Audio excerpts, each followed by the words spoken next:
Welcome back to the 39th annual BullShooter World Tour. We're here in the Ohio Regional, your hometown, my hometown, but really people know me from Florida. I'm Nick Teixeira, joined by Gordon Dixon. Gordon, how you feeling? I'm excited to be here. This is a great location. Other tournaments that we have here in town are at this hotel. So not only do I know most of the players, but I also know the hotel staff. Well, I'm excited because I see a lot of familiar faces out here. Some of them I met last night when I was under your name at the blind draw over there at Cushions. But it's going to be a really tough field. And the big thing for this whole event is we just saw the pro singles bracket in Houston be some of the most entertaining matches of the stream. I'm thinking the women's bracket's looking awfully tough out here. You know what? I greatly appreciate you saying that as a guy from Florida, because that's always been one of the things that I've been interested in anytime I watch the BullShooter down there is the women's bracket, because it's stacked. And you're right. We're growing quite the harem of women here in Ohio as well.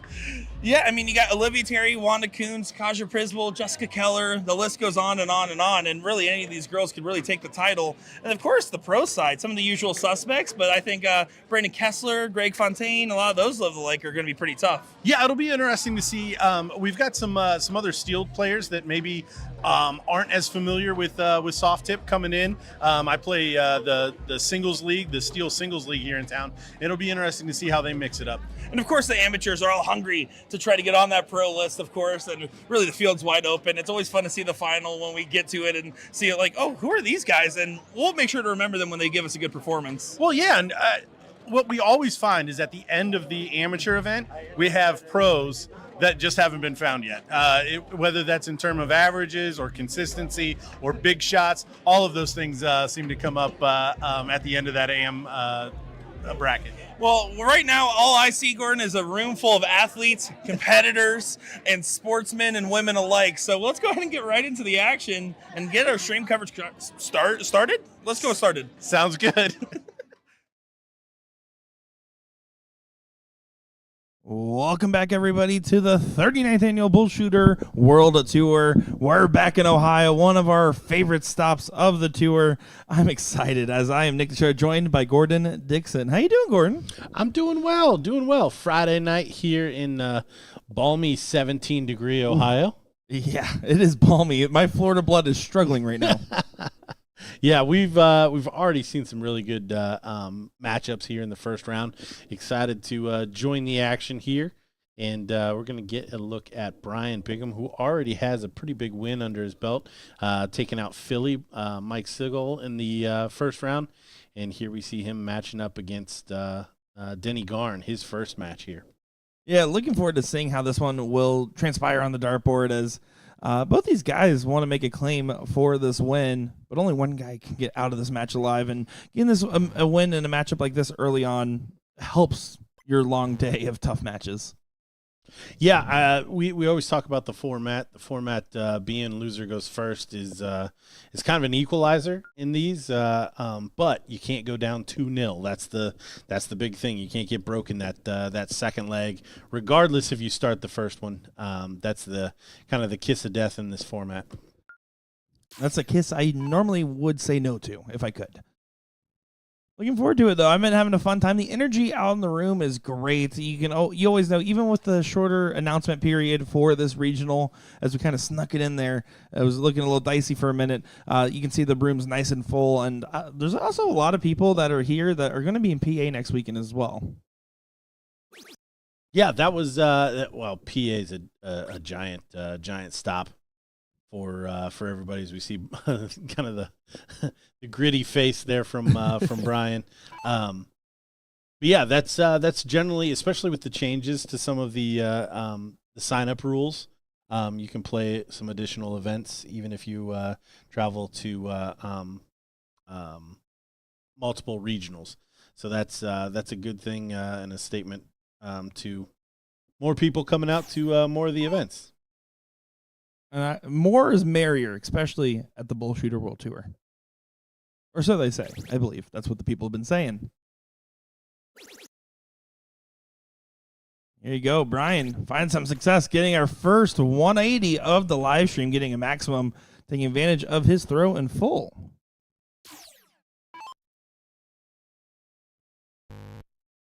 And he's still struggling to get in here. I almost have to say from this point on, all right, probably going to be a late going Brian's way, and I'm just going to try to dial it in going into game number 2. Yeah, going second in this format. Again, not that big a deal.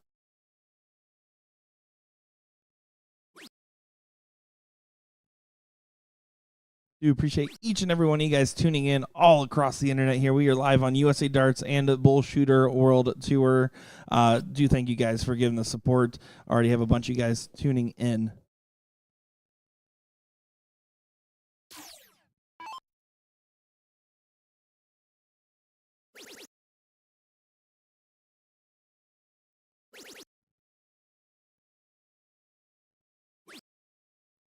I once played a 4-man event with Denny Garn, and it was open out, and he finished a 180. Oh yeah, and the other team was sitting on a finish. Yeah. Yeah, can I tell you I have beef with Denny Garn? You can tell me that. You can tell all of the listeners as well. I was playing at the New York Regional with Reagan Windsor and Sean Green in mixed triples. And I hit 9 bowls in a row against them across the end of the last leg going into the next leg. And I was coming up to the board. Denny had to take a ton plus out for the win. I was approaching with 56, and he took it out, just looked at me, said, I knew I had to hit it. It was just something about how confident and moxie it was. I was like, you know what? Now I really wish I had that opportunity. Denny, I don't care if you bring the big chair to New York. I'm going to play you. Yeah, and I can't remember where Denny had a good run in one of the qualifiers. Maybe it was the Florida qualifier for the BullShooter Invitational last year, and I feel like he just lost out, but was well on his way. So yeah, Denny, a lot of experience, can hit some big shots under pressure. Just not at the races just yet here. And frankly, Brian's given him a lot of time to get back into it. Was already saying in the 200s when Denny got in. Now there's only a 102-point separation, although still significant as Denny's not on a finish. Yeah, the big thing here is finish. Brian got away with a little bit in his last match. Don't see that many darts missed at a finish. I believe Philly had 5 or 6. Brian stepping in as soon as he had an opportunity, and here he does it as well. See him take down the 90. Yeah, that was 5 missed match darts from Seagal. He went outside on the double 20, inside, and then missed 3 clear. But a win's a win. As I just realized that he does not have 5 wins. That's not how this works. He has 1. The scoreboard was lying. The first match of the day of what's going to be a long weekend of darting action. We appreciate the kind comments in the chat. You guys giving us some love and support. I saw Steel Wolf talking about the Vegas Open last weekend. It was a lot of fun for sure. Tyler $sign saying Sriracha. And then a couple people calling everybody out. You got Anthony Sweeney. You got Rich Durbins. Do appreciate all you guys hanging out and talking with us here.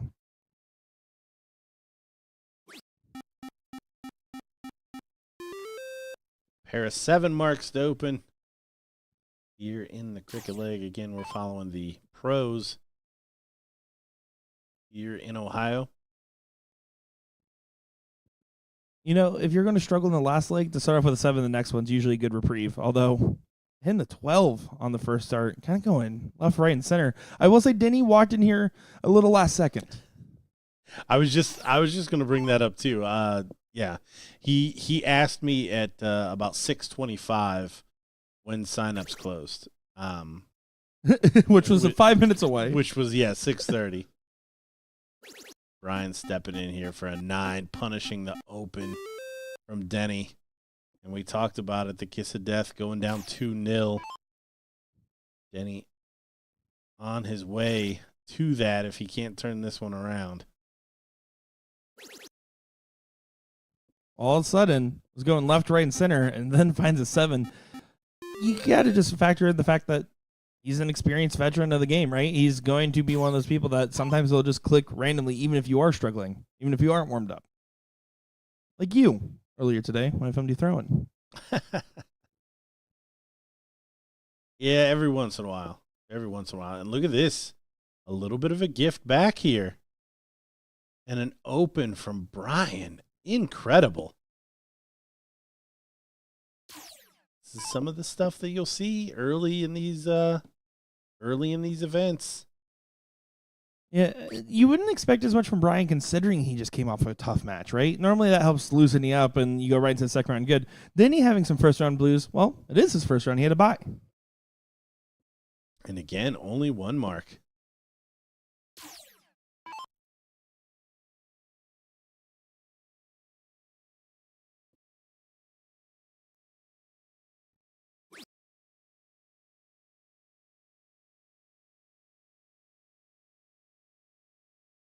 See Brian talking to himself.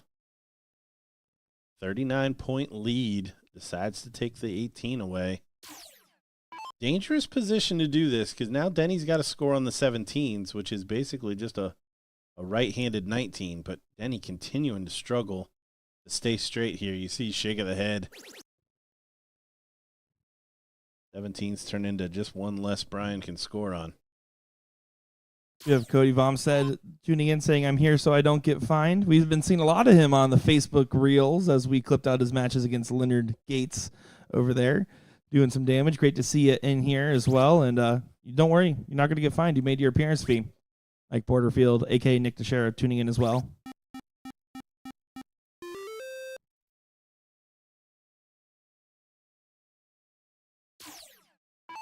We talked about it early, Gordon. That 2-0 jump is the last place you want to find yourself in. Right now, Brian's looking like he might be doing just that.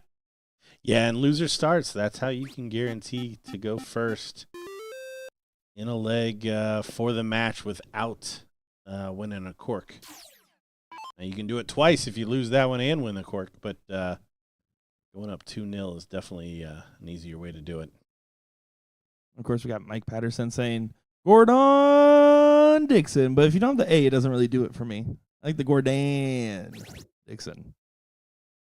Oh, we just got all the Cleveland players jumping in here.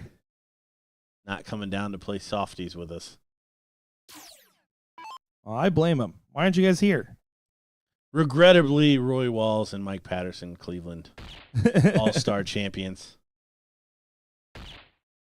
Well, there's a few good things about Cleveland, though. For instance, they have my favorite ice cream shop, Mason's Creamery. There's a fun fact for the day. It's a ramen shop during the winter, though. Now the emotional blackmail. Hope your kiddo's all right.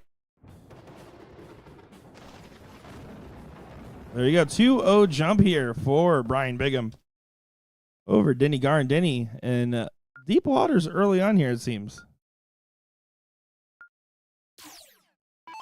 Gonna have to take advantage of his throw. He took 6 darts to get in last time. Can't afford to spend all those darts getting in this time. An end's an end. Yeah, no, he's gonna really look for hopefully a pretty straightforward leg, and it's just not happening for Denny right now. And unfortunately, he's not getting any warm-up matches.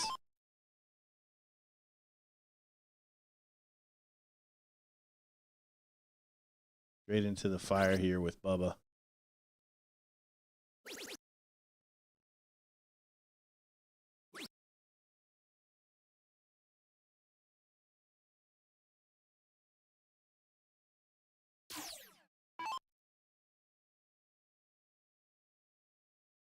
And of course, Brian did make an attempt at the invitational shootout this last go-around. Had a chance to talk with him about his run going into it. He has that good old country boy attitude about him. He just likes to play the game, and he gets results, he gets results.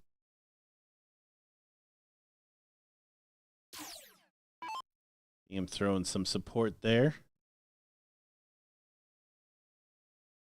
Julon next door, both. I guess Julon's Southern Ohio and Brian's West Virginia. Yeah, I believe so.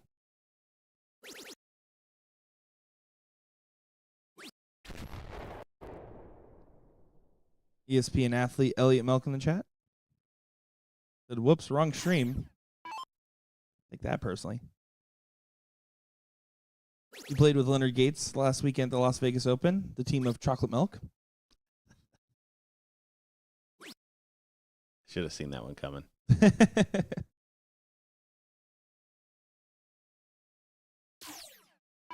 Elliot, that's what we assumed you were looking for.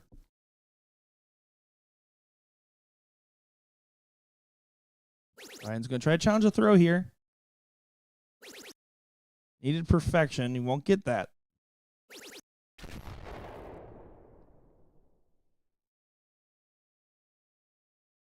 Now Denny has to leave a finish here. You want to try to stay in the match.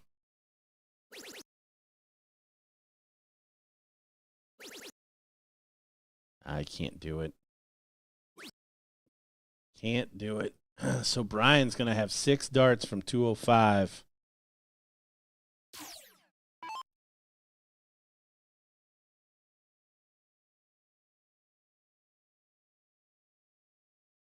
How good will these 6 darts be? You don't want to take any extra.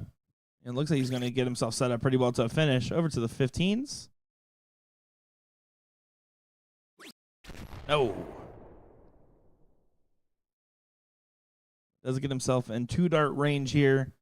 Then he now needs to ask for some favors. Ryan, not in the mood to give out many favors. Yeah, not really where you want to be. Winner here takes on George Daniels. Which is yet another handful. So that's your reward for winning this one. Brian, though, 66, maybe trip 10, double 18. There it is. Polish it off 3-0. Winner here, Bubba, taking out Denny Garn. Denny Garn's going to have to do it the hard way through the loser's bracket. Let's go ahead and waste no time here. Get into our first ladies matchup.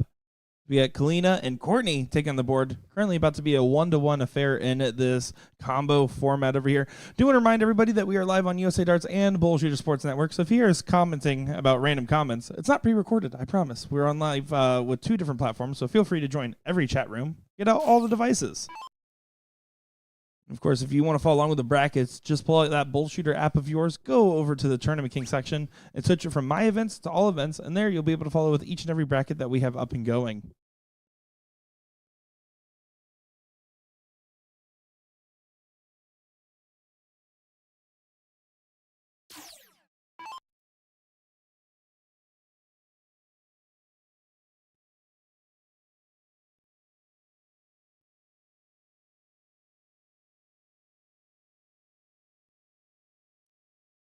Sizable lead here.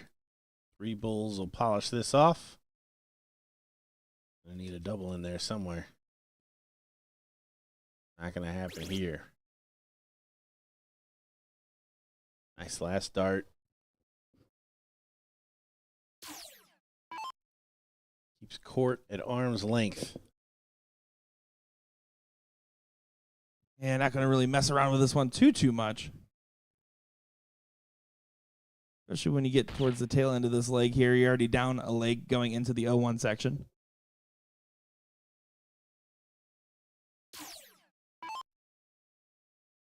You believe our next one on the pro board here will be Greg Hughes versus Joe Hedrick.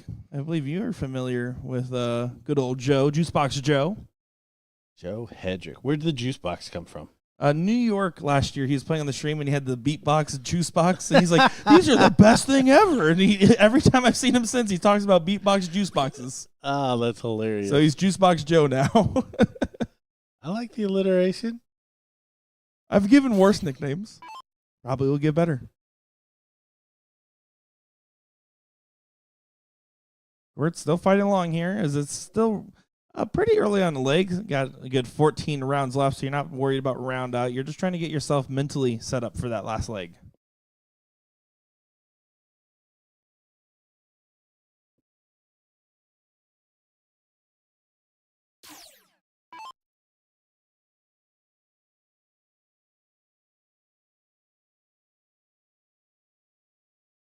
You guys are curious? Olivia Terry just sent me a selfie with my dad that she just took. So I apologize to her if you're listening in. Nina, a full mark ahead on the averages here. Just not able to polish this one off. Yeah, this is early on in our bracket here, so trying to get settled in. Sometimes those bowls are just so dang hard to hit in 0-1, and then all of a sudden you switch over to cricket, or 0-1, excuse me. I'm saying that backwards. It's so hard to hit in cricket, but sometimes you get to 0-1. Really easy to hit.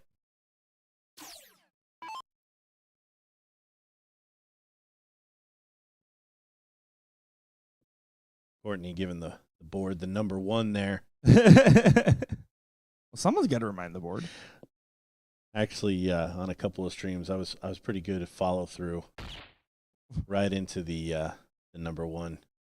There's a guy that beat me up on Twitter about it. Is that right? Yeah. I mean, what if it's just part of your natural form and then they can't? Oh, judge it wasn't. No. I'm not But even going to dance around that. You just gotta let them know. Wasn't going to dance around it. I have a new thing I want to try practicing here. Yeah, he didn't like the follow through into the number 1, and somebody was wearing a hat. So we got beat up as dumb Americans. She does it again there. She is wearing the magical AF jersey, so I'm not surprised by the expletives here. Do apologize to all our viewers at home. Don't find us DRA. All right, 1 bull. Nina needs it. Take us to a decider.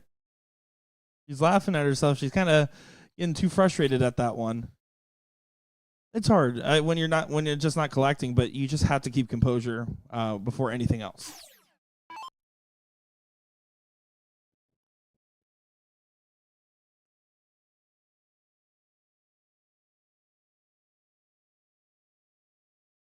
Oh, just trying to get it in there. She might use some persuasion to her darts. Nope, that time she did not.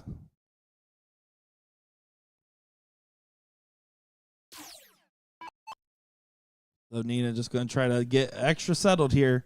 Big deep breath. You just got to drill that bull like it did something to you. He's been throwing low and left, so try to get high and right here. And hopefully it finds itself in the middle.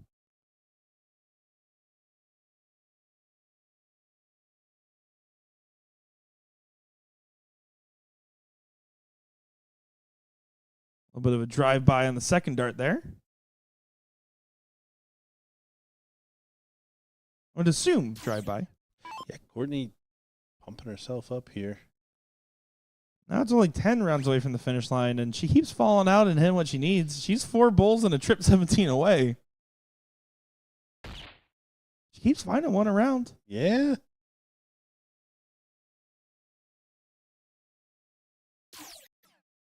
If I know Nina, though, she's going to let her get one dart away and then take it out.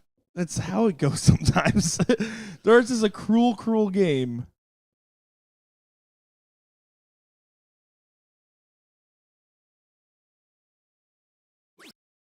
Switching to the 17s now. Adds a bull by doing that. Yeah, it was a smart dart. Push the bull for her. Back to 4 bulls and a triple 17. Still doable with 3 darts. Not now, but she can take that point lead. That was a well-thrown second and third dart there. This is quickly changing to be on its head. And it's only 1 bull needed for Nina. But she's talked herself out of that bullseye. Yeah, Nina getting her pumped up. I don't think Courtney wanted anything to do with that conversation. Oh, there you go. Dramatic and suspense. A little bit of fanfare from the ladies. Here we go. 1-1 here.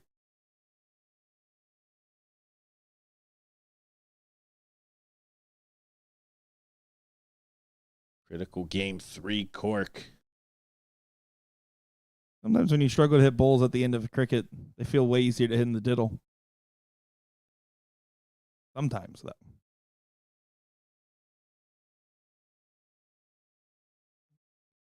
I'm not familiar with Colina's game, but definitely interesting that she is Again, kind of getting so frustrated when she was in a winning position for majority of that leg. Oh, she was in a big winning position there. On to the 0-1 leg game here. So if you didn't like bulls before and feeling bull phobic, got to get over it. Because now this is the name of the game. Also interesting to note that I believe Courtney has taken off her glasses since the end of that last leg.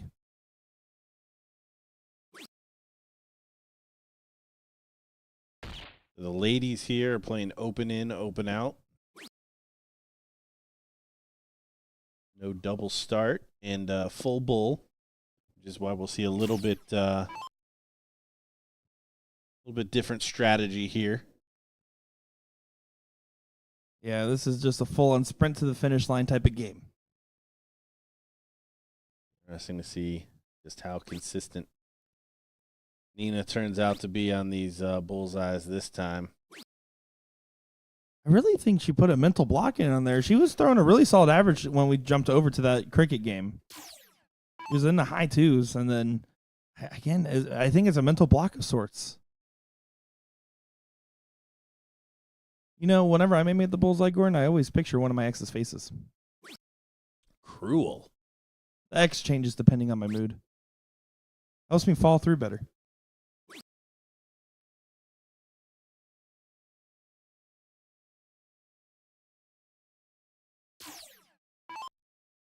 Helena blowing on him a little bit.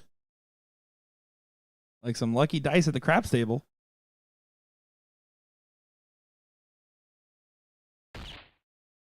Might have worked. Well, that's the scary thing about this format in this game. 3 bullseyes puts a pretty big dent in the score. She's not able to come away with any more than 1 there, but both these ladies are 1 big shot away. Courtney's frustrated that she's gotten to this point. Kalina, I think, is just frustrated in general.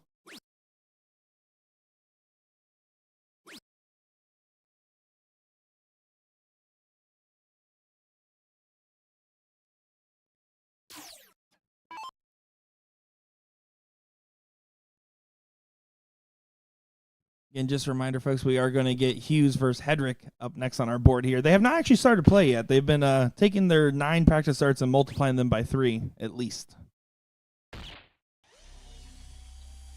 You see some love in the comments here. Sean Green complimenting our commentary after I made him suffer with me last weekend. Let me tell you, pitiful performance from Nick Teixeira. Sean Green, average at best. You got Andy Douglas giving us some love. Mike Redmond giving us some love in here. Mike asking about the OT versus Bree match. Would love to, but we do have this match lined up here. We'll probably get the winner of the OT Bree match. So probably like the Olivia and Bree versus either Hope Matterson or Olivia Shimshak is probably what we're going to see. Speaking of giving up, you've just given up on That's how you say her name. Smithshak. I interviewed her once in Chicago. I was told that's what it was pronounced as. If I'm wrong, roll back the tape. How was it pronounced? Hit me with it. Shimshak. Yep. Nope. Shimshak. I'm going with it too. Chat, no chance. Chat, no chance. Give us the alliteration in chat, please.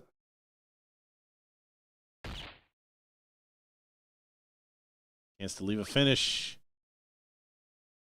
Does not. So, still a chance here. Kalina, 6 good darts could take this one home.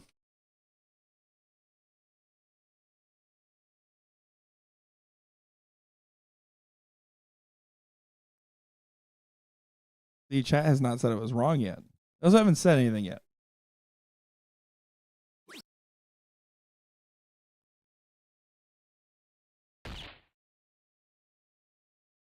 Well, Nina does get to a finish. And it's a good one in this format. Bull 48. She doesn't need to leave the bullseye. Interestingly enough, Courtney has her glasses back on.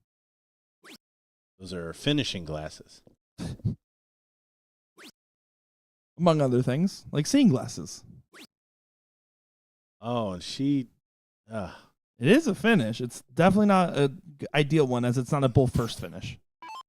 Yeah, no, she's going to have to show us something.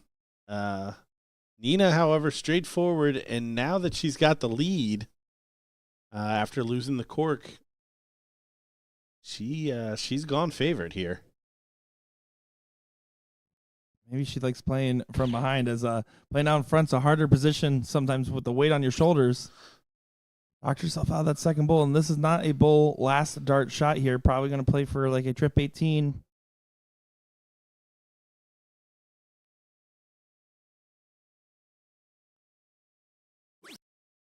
She does make the switch. Doesn't make it happen, but again, possibilities here, but it does not start with a bull. So yeah, a punt here, an option to finish. And does find the bull in the last, but it was a punt that didn't really pay off. Like, you might as well take the first swing. It's a match dart, you know. If you don't give yourself the opportunity, well, you statistically can't win it in that turn. So here we come.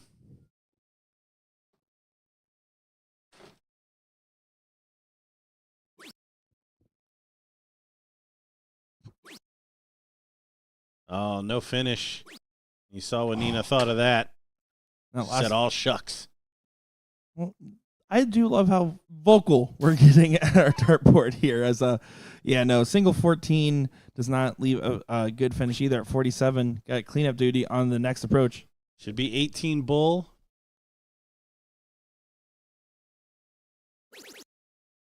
Trip 16, single 20. Single 20. Coming in. There it is. We're not going to waste any time over here, as we're at the end of game number 1 in this matchup. Do appreciate the ladies there, as we want to go ahead and jump on over. This is Greg Hughes taking on Joe Hedrick in what should be a tough affair. I believe we just saw Greg Hughes over in New York recently, playing the BullShooter out there.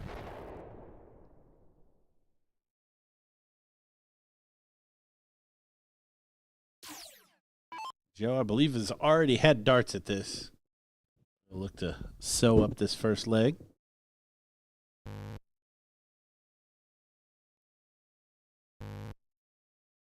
Oh, showing some frustrations as he knows we're watching.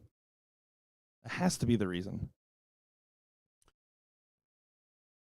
Yeah, Tina Russo playing in the pro bracket over Joe's right shoulder. That was Joe's first opponent.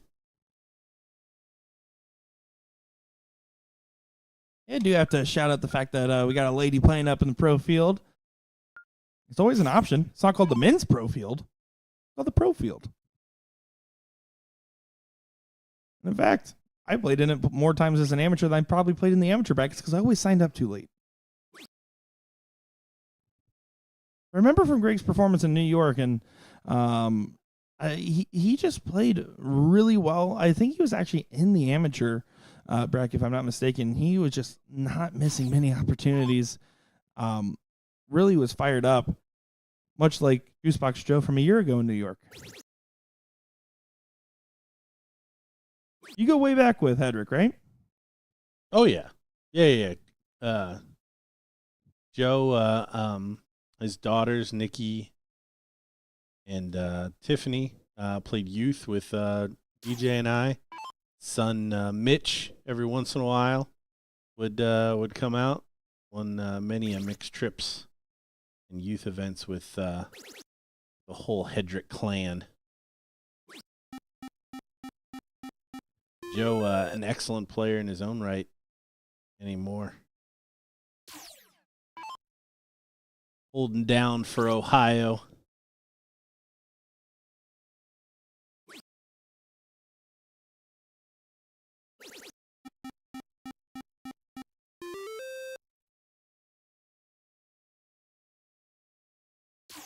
See, and now I got in trouble.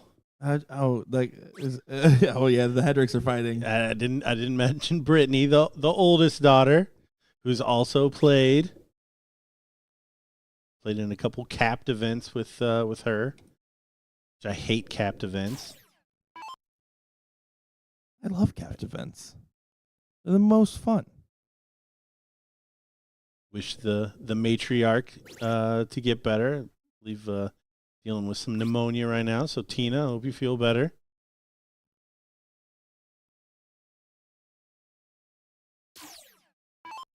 Greg with the opportunity here to continue to hold control as Joe's fighting back on the 17s right now. He has a fairly long guard, so sailing up and over, he's going to find himself in a little bit of a tough position there.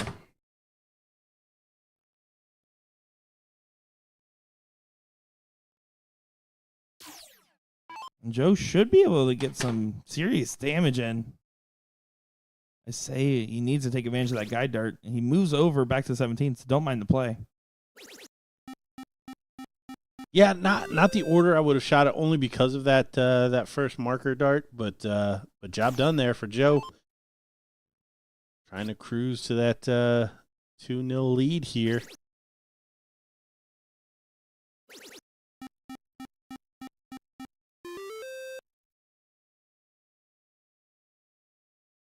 Of course, he still has to continue to fight Greg, who seems to be playing in bursts today.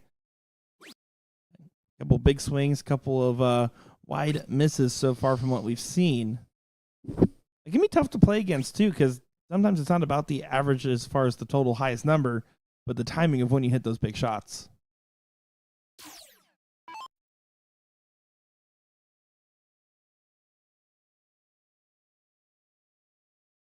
Joel, it is alternate. So they'll play 0-1 cricket, 0-1 cricket, and then I believe it finishes off with 0-1 as well. It's not choice. Yeah, it's definitely, we talked about this a little bit last, or 2 weekends ago. Probably would prefer the 0-1 cricket 0-1, and then even last league decider 0-1 type of format. I don't personally love that it goes back and forth because you could potentially win every game by just starting every 0-1 game. As we do get a 9 mark from Juicebox. Niner. Juice in the 17s. He's rocking that Buckeye Open shirt hosted at the same venue, which we are at. Yes, my cohort putting on the Buckeye Open, Hedrickson Productions. You want us to bring a tournament to your neck of the woods? Let us know.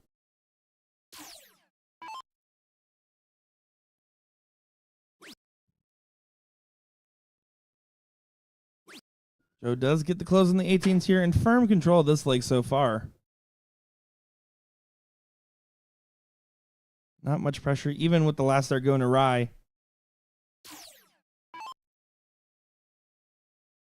Hughes, all he can do is make it stand on the corner pockets here.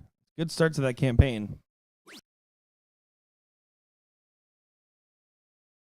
There, you can see that last start was a little gitchy. Held it on too long, and it sailed just south.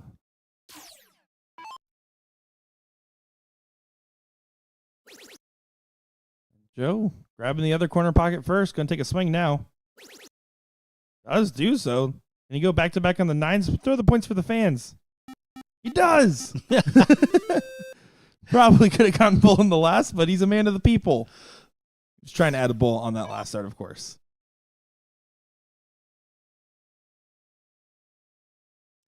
Yeah, it's probably done enough work here in this leg. Greg, most likely not going to be able to push Joe off of this. 3 bulls take us to leg number 3. And does do so. Juicebox gets the full squeeze there with that 5.08. 2-0 lead for Hedrick. The better of the Buckeye Open tournament directors.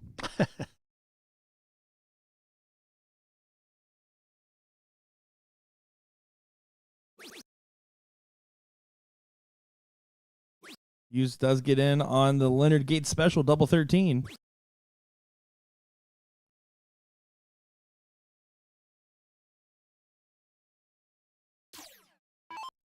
Mike Maloney asking, Gordon Dixon, being that you used to play at the very highest level of the game years back, do you ever miss the competitive side of the game as you sit behind the streams these days? You know, funnily enough, you and I just had a long conversation about that over in Houston, didn't we? We did. And the answer is not really.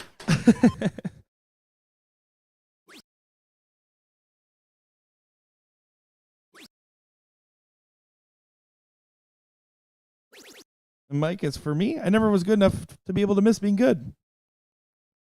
So pretty easy decision for me. I always tell people streaming could go away tomorrow. And I could try to be good at darts, but darts will always be there.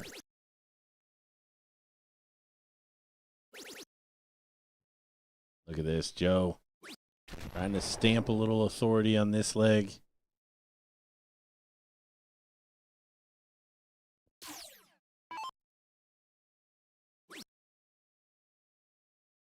No, I have a long soapbox answer to that question, Mike. That Nick can attest to. As we maxed out his camera time limit.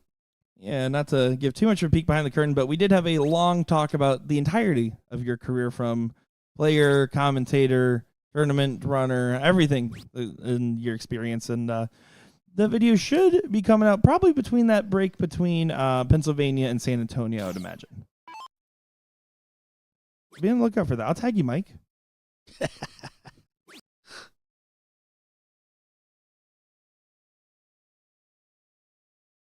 See a little bit of frustrations here from Greg after that second dart. 225, awkward spot to find yourself in when Joe's breathing down your neck.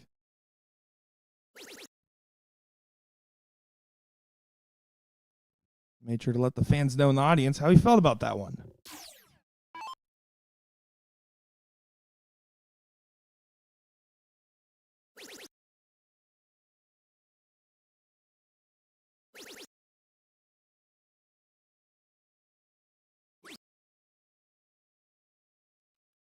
Joe does leave a finish, but at 150, you expected a little bit more on it.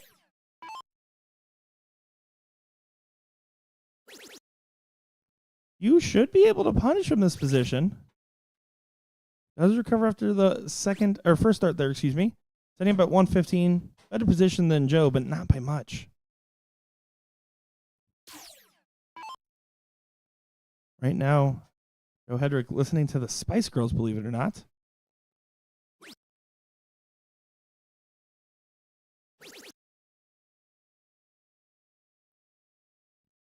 Double top on the setup. Looking high. Whips it in there. So Greg Hughes to hold throw and push us on. Needs a 115 finish. Still options, treble 20, double 18. Not going to go. And you see frustration there. He's going to step off to the side. Still try to leave that 16. Anything can happen. But Joe going to step right back up. Needing that double top. Polish this one off 3-0 for a second 3-0 victory. And he does hit it there. So that's going to be a good showing from Mr. Hedrick over Greg Hughes, who just couldn't really get his momentum going in his direction. Moments of brilliance, but some lax darts in between. Joe Hedrick gets himself into the top 4, where he'll play either George Daniels or Brian Bigham. That being said, we're going to go ahead and take a moment here to get set up with our next one. In the meantime, we're going to just take a peek over here at board 34. Trevor Sellers, Julian Fernando in that matchup here. So we're just going to take that look, and we'll be back in just a moment's time. Nick Teixeira, Gordon Dixon. Don't go far, folks.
Welcome back, everybody. We have another great matchup on our stream board here as we got Patrick Atea taking on Seth Stefano. My name's Nick Teixeira, joined by the better of the Nick Teixeiras, Dominic Teixeira. How you doing, Dad? I'm doing great. How are you doing? I am doing phenomenal. I'm looking forward to seeing this matchup here. Patrick Atea, Mr. Boom Shakalaka last year, hit a 9-darter in the Michigan BullShooter that we saw him over in Kalamazoo, trying to replicate some of that energy. And Seth Stefano losing in a 3-2 affair against George Daniels in a tough first-round bout. I do apologize, guys. I can't help that Patrick McGinnis is in the background. He's rocking the Mike Maloney fit there. Must be a thing to wear your hat backwards now. It's getting really popular. It's actually, there's a study going that says it makes you 5% better at throwing. 20% of the time makes you 5% better. That's right. Got Jen Mount saying hi, Dad, by the way. Oh, She even say hi to Gordon. That's crazy. wow. Or me, as a matter of fact. Jen, people were asking if you were coming here this weekend. That is true. Well, Patrick is unable to leave a finish at 175, but does not get punished by the Shiesty Boy, according to his BullShooter name. Still in a pretty comfortable lead, though, with the throw. Yeah, especially with a race to 2 on the losers bracket side here, it's going to be tough. You got to take advantage of every single dart. And do want to let you guys know Trevor Sellers and Julian Fernando still duking it out that we had on that overhead coverage. Julian's playing really tough. Yeah, one of those guys I wasn't as familiar with heading into this seems to be doing some damage, and right now is in an all-out brawl against Trevor Sellers, who is a tough shot in his own right.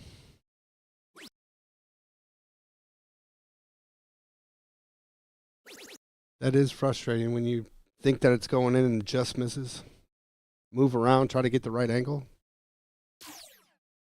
Hey, here has an opportunity for the Shanghai. We'll get 6 darts at it, and while that first dart is a little bit gitchy, shouldn't matter in the grand scheme as long as he sets himself up, which that last dart doesn't help either. He's at least a ton here, right? Yeah, you got to pressure the shot from Atea.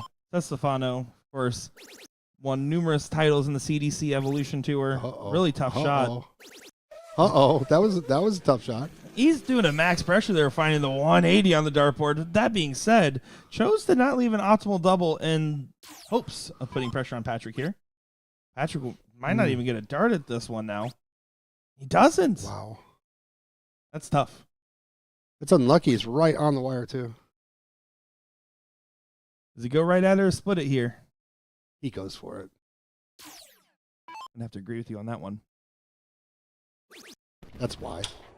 He's just going to nail it. Makes it look easy. Seth Stefano up 1-0 over Patrick Boom Shakalaka Atea. How do you spell that? Boom Shakalaka? Yes. Carefully and with multiple letters. I gotcha. A lot of vowels. We'll say, Patrick, when I did see him in Michigan last year and then in Houston, he had a big kick in his throw, and he's been actively working on it. And I got to say, that it does pass the eye test a lot more than it was before. Looks a lot smoother, for sure. A little quick, isn't it? A little bit, but that's just kind of his nature at the board. That's the boom part of the shakalaka. That stroke looks real pure from him. Yeah, Seth Stefano, naturally talented dart player. I mean, we've seen what he can do when he's in top form. And again, lost to George Daniels in the last leg decider. That is not a bad loss. Unfortunate meetup that early on.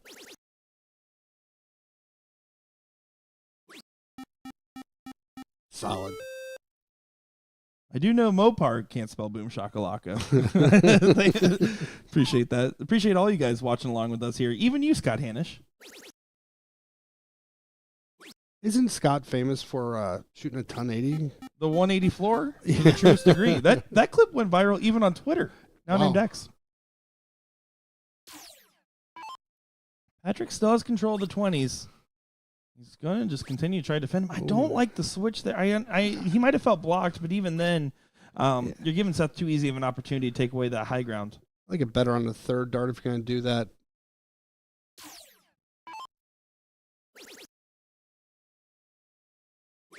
Here we go. Yeah, he's feeling it now. Yeah. He started off a little rocky. He did start a little rocky in the 0-1 leg. I mean, Patrick let him in that match, in that leg there, excuse me, and just was looking a little I would like to say Shiesty. And now Stefano is getting settled into place. 5'6", a range that you wouldn't be surprised to see him at. It's very frustrating, too, when you own the 20s for the first part of the game and you get beat on it, and now he's just running away. Fun fact about Stefano was a professional cornhole player. What makes you a professional cornhole player? He cashed in at least one event. Therefore, I am an ex-professional dart player.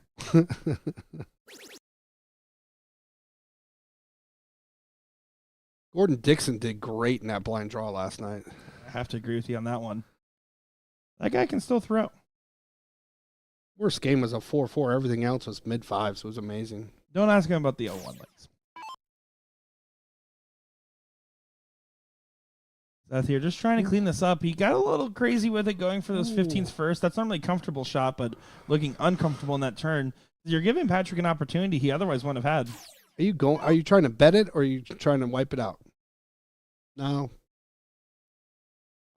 If the first dart goes in on the 16, there's absolutely a chance to wipe it out.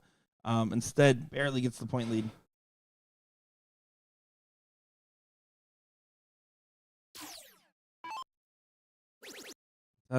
Should be able to just go ahead and get this on a more traditional cleanup duty. Still going for those 15s, but this time find him. Recovers with a 9. I'm proud of you for the restraint. I thought you were going to say boom goes the dynamite for a second. I don't want to be compared to Mr. Sean Green. I have hair. That's crazy. Sean catching the straight. He's in the chat somewhere. I have a couple signed jerseys from him. That is true. Not because you asked for the signature either. Solid. Well, Seth does go ahead and get the close down there. Trevor Sellers and Julian Fernando still, by the way, playing that same cricket league we switched away from at the start of this best of 3. It looks like they should be, at least. Hasn't updated on my end. But it looks like they're in 0-1 now. So scratch that. I do have to say, I think this is the first time I've seen Seth play live. That is a pretty smooth dart stroke for a young man. And it's a smooth win there for him as well.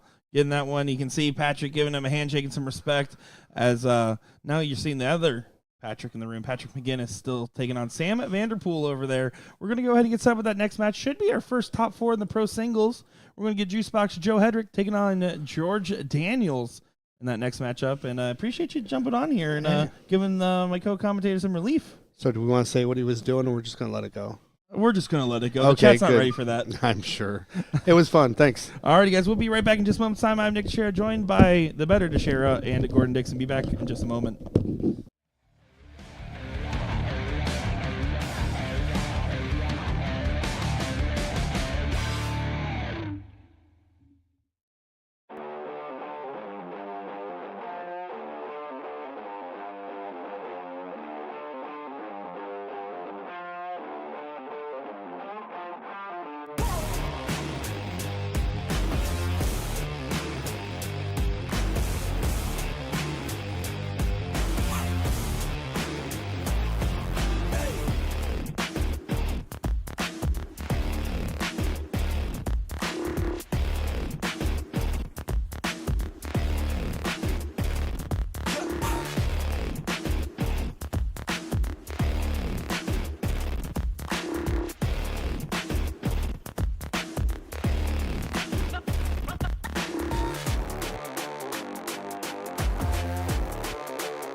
Welcome back, everybody, to the BullShooter 39th Annual World Tour. My name's Nick Teixeira, joined by Gordon Dixon here. And we have a great top 4 matchup in our pro side bracket here. Do want to let you guys know I will still keep an eye on that Trevor Sellers and Fernando matchup, as that is 2-2, and we were kind of watching that one in the meantime. And, of course, the other notable matchup in our bullpen area, Olivia versus Olivia, and what should be an enticing affair. We'll give you updates on the side there, but, of course, just by bracket position, we are going to get started by covering our top 4 on the pro side, as Olivia Shimshak does win leg number 1 here. Yeah, Olivia, there's a good chance, I don't know this for sure, there's a good chance that they may be partners this weekend. They were partners in Chicago. Yes, they do play together quite a bit, so I'll be interested to see where that lands. I mean, that's a tough duo. If you're talking about some talented females between the dominance of Olivia Terry and the just raw talent of Shimshak, I mean, it's impressive.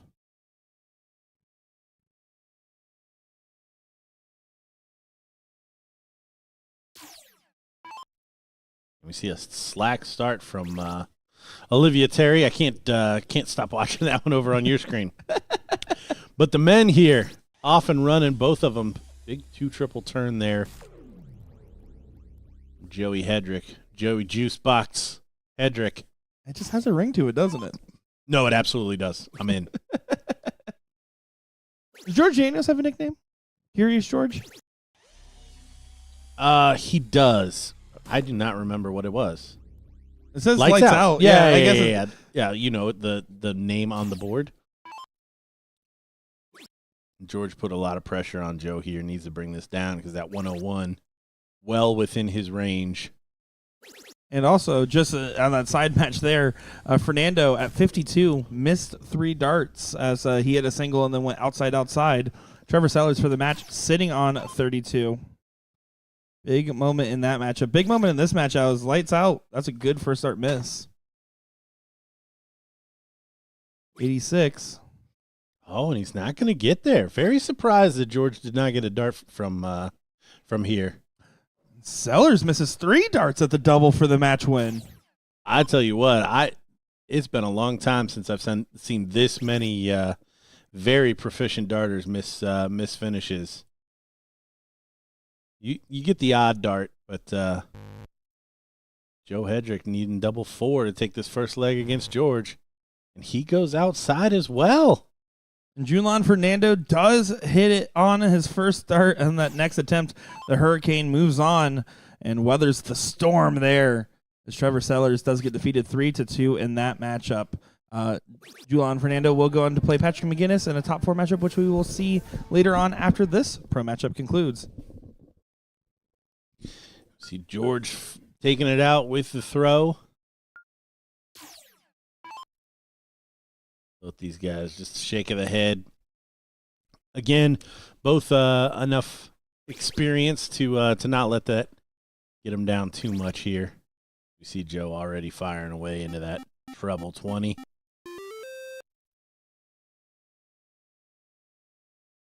The quirks of the juice box does carry 6 to 9 darts on him at all times.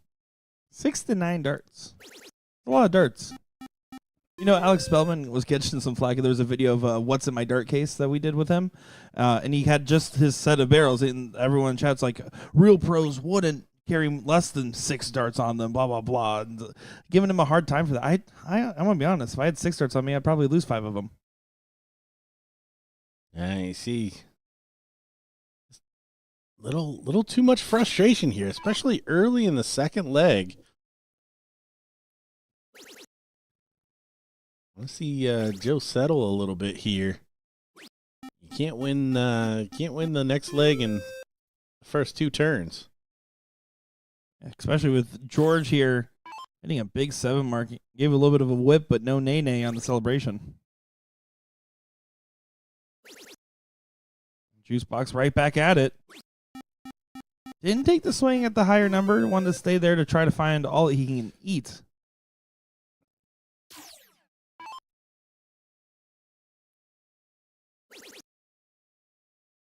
And now George has control here.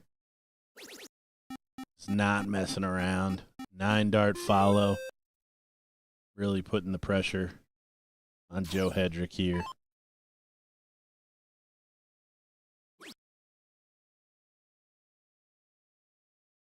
Olivia Terry just had a white horse against Olivia Shimshak, currently averaging a 4.57. Pretty much set to make that 1-1 in that race to 2.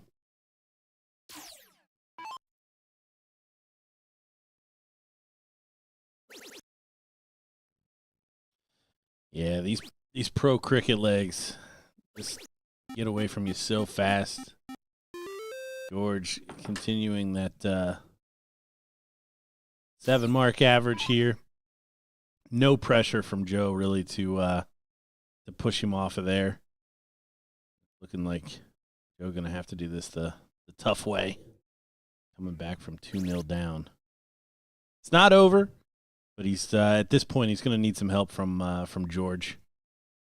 George not looking like he's in the mood. What an interesting top 4 field this does make for the pro singles combo. I mean, we got Joe Hedrick versus George Daniels, and then Patrick McGinnis, Junlan Fernando. And Fernando I was not familiar with before today. I'm going to be extremely familiar after watching that very intense affair. And, of course, McGinnis, someone we're all too familiar with, and I always give him such a hard time. I forget to congratulate him when he's doing well, is George Daniels, 7.0. Disgusting. Just shooting lights out. Oh, that's why he has the name.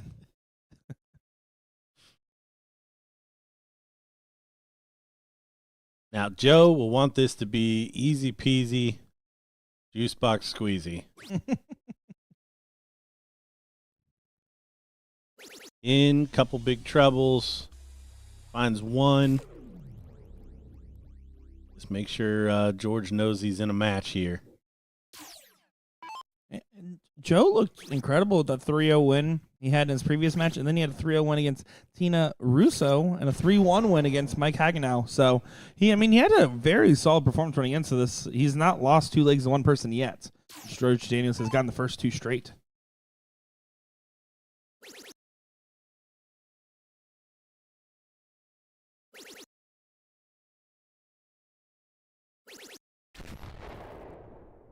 Gives a little bit of a grimace on that last start, getting a 1-3-5 though. Doing a good job of maintaining his throw. Yeah, couldn't have gotten to a finish there, so no real harm done.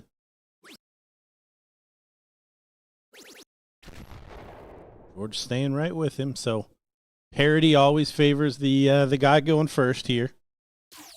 This is always the toughest position though, the setup round. So important. Oftentimes where your darts are fighting you the most. Don't do it. He did it. You got to switch off it there. Play for the bull, play for the 15, play for something that leaves you a finish if you hit it. I knew just the focus there. He was not going to make a smart choice. A little bit easier for George to step up here, puts in the 140. Now we saw him miss from 101, so this no give me certainly well within his range, but Joe can put a lot of pressure on it here with a big shot.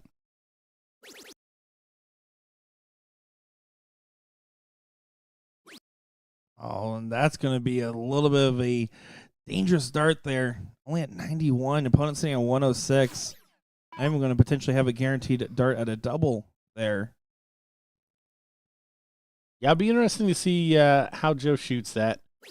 106 turns into 46 real quick. Starting double. Oh, he drags it low. Well, like he short-armed that one a little bit. You can see him pantomiming that follow through. Will he play for the bull here? Will he go for the 17s? Joe seems to be hitting a triple in his first 2 darts, so 17's in play. But now has to find it.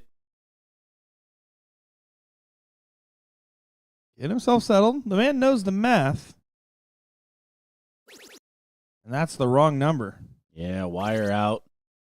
That's also the wrong last dart as well. That was pure. I'm gonna chuck in a triple to at least have a finish. But double 10 for George. He takes this one 3-0. We're going to flip over here to the ladies in the decider. And right at the tail end of it as well, OT from the TO on 128. Yeah, look at that average from Olivia. Pretty easy setup here. Bull 28. And there it is. And there it is. You see her punching it home. Just in time for the end of that 12-dart leg there from Olivia Terry over Olivia Shimshak. Wow. Incredible. Incredible stuff. Unfortunately, we didn't get more of that matchup just because of the timing. I promise you our intention was to get as much as possible. But I'm glad we at least got to see that magnificent 3 darts there from Olivia Terry. Our next matchup on our pro board, though, Patrick McGinnis, Junlan Fernando, and what should be an enticing affair. We're going to go ahead and get that over to the board, and then we'll be back in just a moment's time for more coverage here of the Ohio Regional. I'm Nick Teixeira, joined by Gordon Dixon. Don't go far.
welcome back, everybody, for another great matchup here on our stream board in the Ohio Regional for the 39th BullShooter World Tour. My name's Nick Teixeira, joined by Gordon Dix on the call for this great matchup.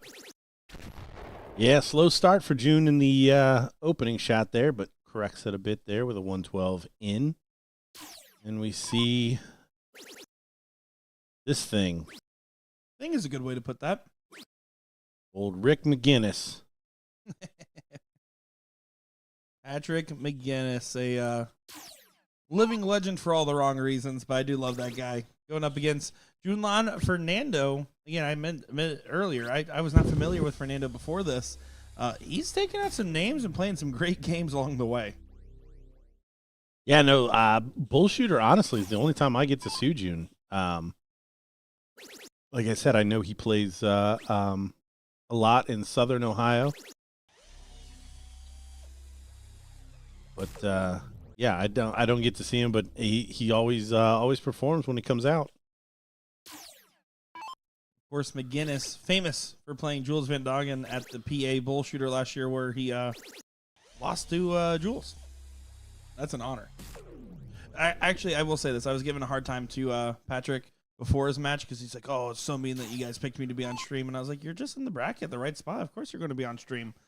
And he's like, well, I have a plain white t-shirt underneath here, and I'm going to find a Sharpie, and I'm going to start writing things. I'm going to let the stream know how I feel. That's Patrick McGinnis for you. He does get to a finish there.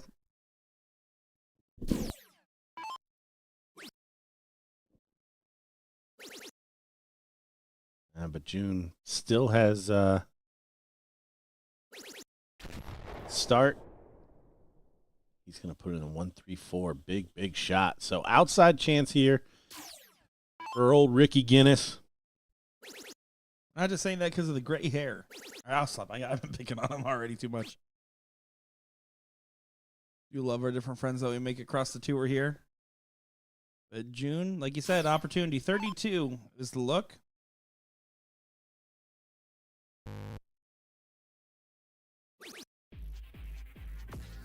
There it is. First one in the bag. We did watch Fernando play against Sellers for a little bit before our other top four match got started. And let me tell you, survived multiple match starts against Sellers there. I think 3 clear at the double. Not a favorable position, but he came out on top. Yeah, you got to be ready to step in there. It's very easy to be in those positions, and when the opportunity comes, you don't step in. But very good cricket legs between him and Trevor. We see there starting off with a 9 mark. Yeah, I personally love that opening there. And Patrick was a little bit aggressive on his approach, right? Grabbing the 20s and the 19s. Does pay off if he hits them well. Well, you saw some scoring darts in that last leg down at the 19s. So I think he knows he can't completely abandon the 20s, but wanted to get that 19 to score on. Feast of Famine. 9 mark, 2 mark.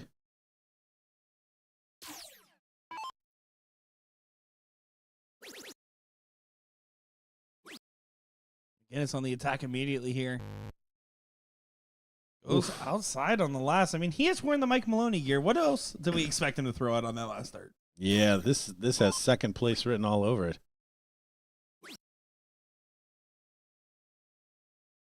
That's brutal. That is brutal.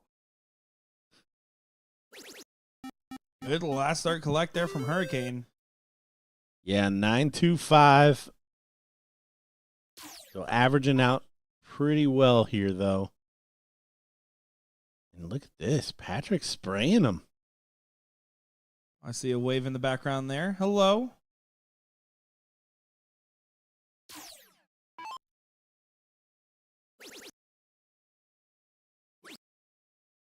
It's going to be costly. Patrick's miss on the previous turn turns into total conquest there almost from Fernando, failing to close the 19s on the last. Yeah, it'll be interesting to see what Patrick does here. He does go straight back at the 19s. Trying to reel back the points. Is able to do it, but Really lost a lot of ground here with the throw. And June trying to just get that 2-0 jump in this matchup by controlling this leg pretty well from this point on. Of course, one big shot is all it takes to start turning the momentum back in your favor. McGinnis looking to find 6 on the 17s before shooting up. Friends from Urban American Homestead joining us in the chat. Very nice to chat with them for a little bit before the stream. I always love meeting all the different people out here, especially at the Ohio stop and all these northern stops where I get to kind of see players and continue to engulf myself in the community. It's really cool and to get a chance to talk to people. So shout out to Urban American Homestead.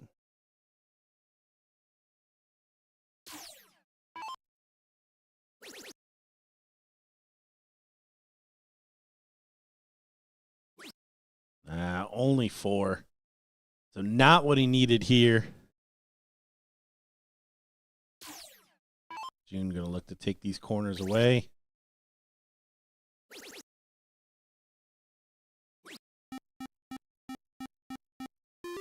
Does grab some more points. At this point, Patrick going to need some help from June if he's going to come back in this leg. Credit where credit's due, though, with Patrick. He's not going to give up on any point of this leg, even if he has some darts go awry, even if he gets a little bit frustrated. Right now, him and the MC Hammer playing in his headphones will hold him together.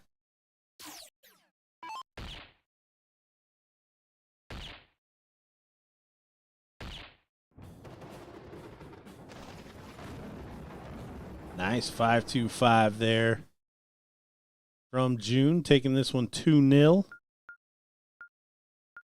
It does get a good jump on that one.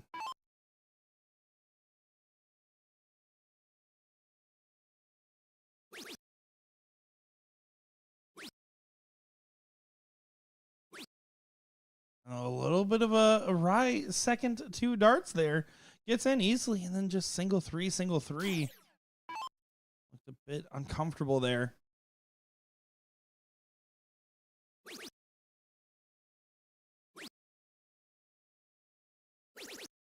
Hurricane does recover on his 3rd dart, though. Almost the same. Yeah, Patrick has to string together some good turns here. This is going to get away from him.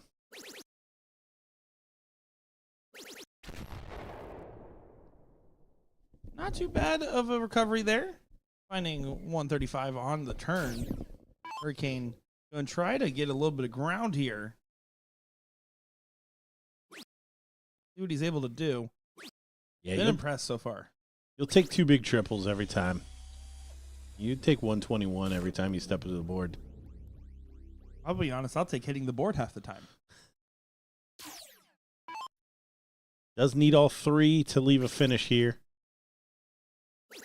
Oh, and he's on it.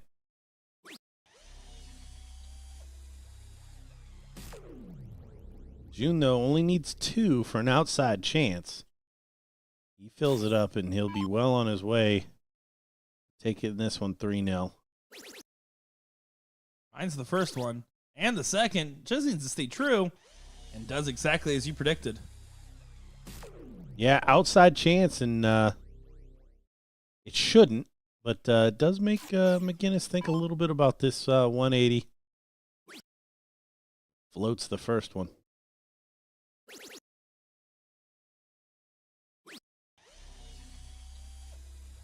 Yeah, good shot there.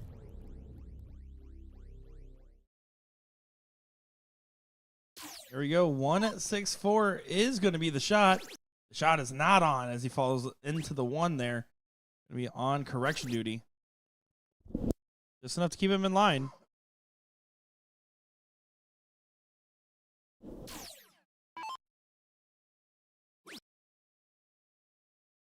Triple 18.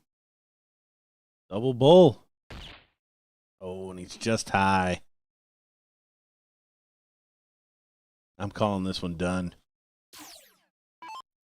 June stepping in here for 84. Should be 60-24. Does find the 16. Here's the 24. How about 12? Over to double 6. Gets it done. 3-0 wins in both of our top 4 matches here, Gordon. Yeah, standout players in each of those. We'll see how that tussle goes in that king seat match. Alrighty, guys. Well, we're going to go ahead and get this top 4 women's matchup next, and then afterwards we'll get that seat match. Lori Simpkins versus Olivia Terry. Going to take a quick moment. Looks like some people are talking about lag over on Facebook. I do believe our YouTube is strong and going. So if you're watching on Facebook right now, Facebook's been having some trouble with the live streams. Go over to BullShooter Sports Network or USA Darts over on YouTube, and you'll be able to watch there and hopefully lag-free. But we are recording, and we'll always put out our matches in full when we can. So just stay tuned, folks. We'll be back in just a moment's time. I'm Nick Shera, joined by Gordon Dix on the call. Don't go far, folks.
Welcome back, everybody, to another great matchup here in Ohio as we got a good one here. Lori Simpkins taking on Olivia Terry in the top 4 ladies matchup here.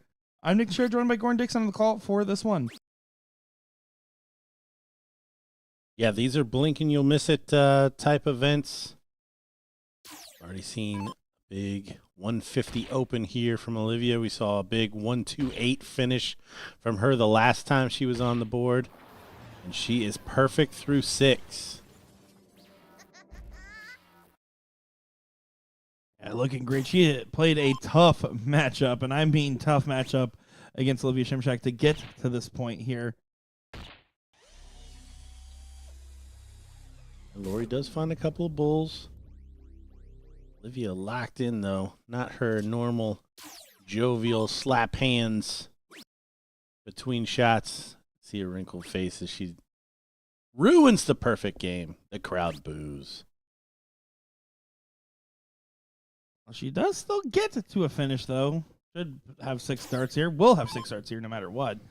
I'll be honest. If you're wondering if Olivia's playing with a little extra stank on it, a little extra seriousness, we called her out during the WCS and picked Shea Cole in a pretty heavy margins. And ever since then, she's been locking in, getting on the dartboard. She said she's practicing more than ever because she never wants to be picked in that big of a spread in the match odds there. And let me tell you, the practice has been paying off. So you did this. I would say me, Sean, and Will. It was a team effort. And we'll never make that mistake twice. You never give such heavy margins against a competitor like OT from the TO. So still no finish, so 36 should be no problem for Olivia here. Can shoot the double 18, can shoot the trip 12, can go 2 single 18s, all kinds of options. It's never trip 12 for the fans, Gordon. One of these days. That will still work. Gets it on the first dart there in a very convincing first leg for OT from the TO. Going up against the filthiest of assassins in Lori Simpkins, her and Jim, head of the Filthy Assassins organization. Did stream their Filthy Assassin Throwdown over in Stern Event, Wisconsin at the end of last year, right before the tournament champions.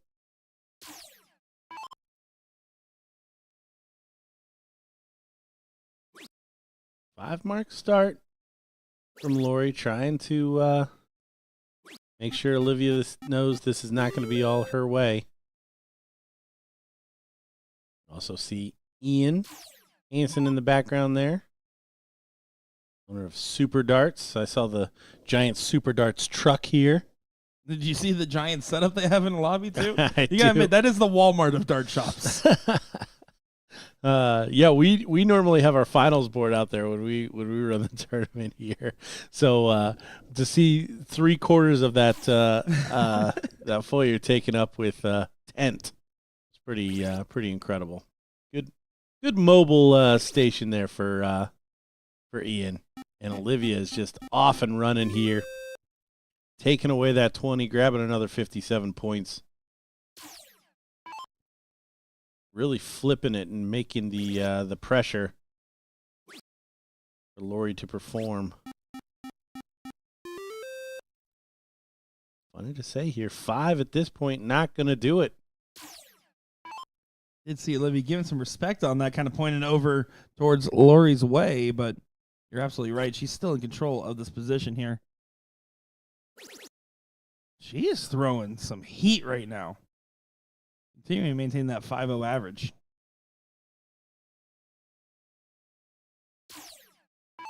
On the other side of the top 4 bracket, just about to get underway, we have Dawn going up against Wanda. Wanda, one of my picks from our pre-show. She's been impressing me more and more. She's always been impressive, but just more and more. Had the pleasure of playing triples with Wanda this year. She's a fiery one, isn't she? Wanda's a good time. We didn't fare very well, but it was fun to play with her.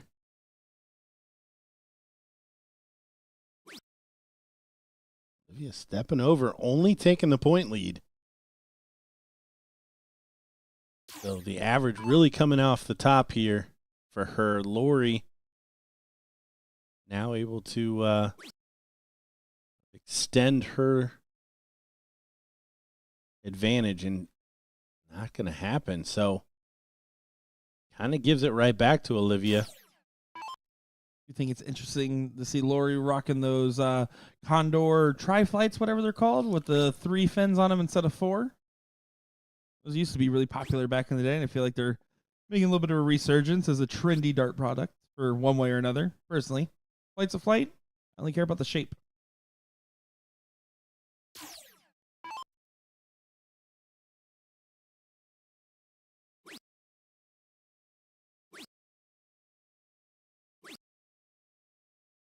Lori is able to stay straight.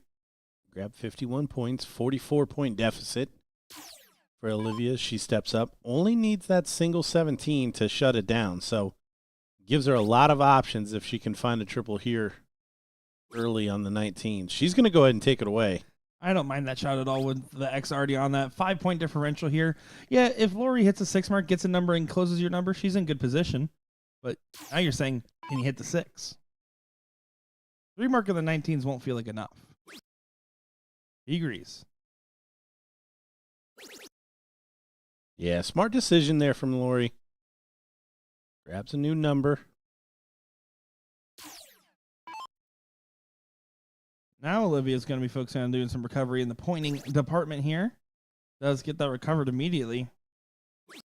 Victim went to 16s. I think I probably would have preferred one more dart at those 19s first. You already found the first one in the corner pocket. You're only going to take one dart at the 16s as she shifted back on the last. Sometimes it's about taking advantage of the work you already did and using your guide darts.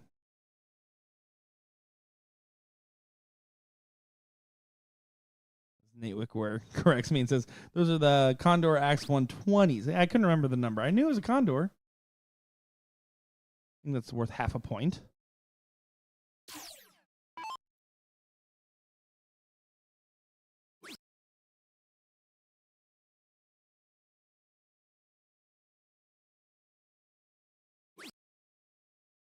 There he does get the close there. Just a pedestrian 2-mark round. And just enough where Lori would have to hit a 9 mark here to get the point lead and both closes. Playing for a 5. Doesn't get on the last. Potentially costly miss.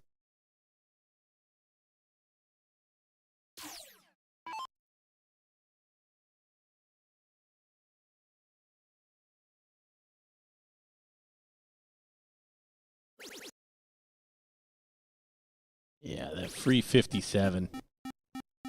Just tough to overcome. Finds it twice there. Lori even with the throw here. See what she thinks of those first 2 darts. Gonna reassess, but gotta be back to 15. She does find it. Great recovery. Still doesn't do any favors for yourself in the long run, as Terry now just needs 3 marks on the close and can start right at it. Drops low because aim at that triple. Always so inviting. I don't blame you, because there she follows it up with her marker dart. Goes right to the bulls there. Very just solid, no questions about a performance from Olivia Terry here.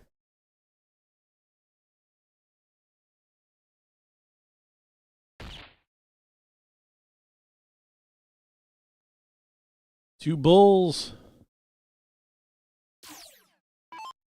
Got the the pro set up over on 36. George Daniels taking on June Fernando. Yeah, that'll be our seat match we're getting up next here. Just a moment's time. They just got called up to the board. They have not started yet. We will not miss any of that action.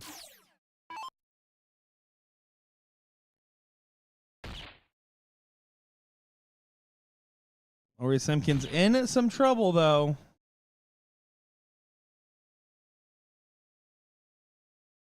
Olivia Terry, match at darts here.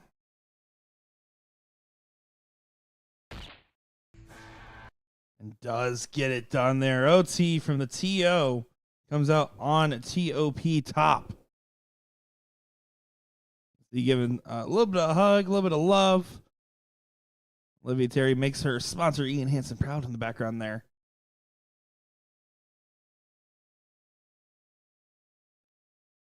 So we'll just take a peek-see over here in the meantime while we get that seat match underway in just a moment of Brian Bigham and Travis Schuster-Brewster playing over on our sideboard over here. So give us just a moment, folks. We'll be back in just a moment's time with some more darting action and that King Seat Pro match. George Daniels, June Fernando. Don't go far, folks.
Welcome back, everybody, to our coverage here of the Ohio Regional.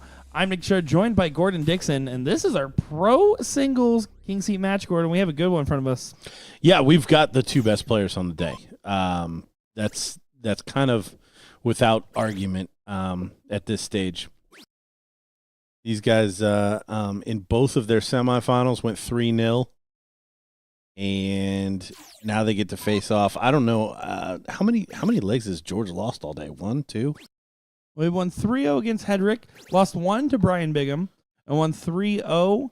Or excuse me. Oh, he went to a decider with Kessler. Okay, all right, Kessler and a decider with Seth Stefano in that first round. in the very first that round. we were watching in the background there.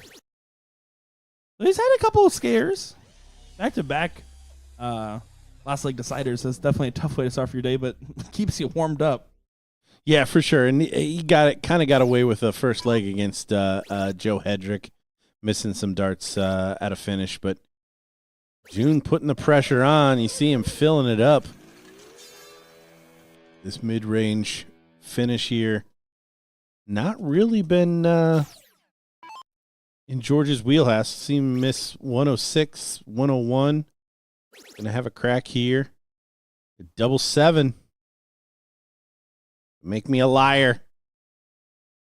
Oh, the board helped me. I think his dart actually hit it, but the board was like, I can't do this to Gordon. So 89 for June, should be 57-32. There's the 57. And there's the 32. Giving a little bit of stuff on that one as well. Yeah, didn't really ring him up, but just a glance off to the non-existent camera. The non-existent. Yeah, it's true. You got to do it to the right camera. I mean, if you were playing in the PDC or something, I guess that would be the right way, though. Always to the left.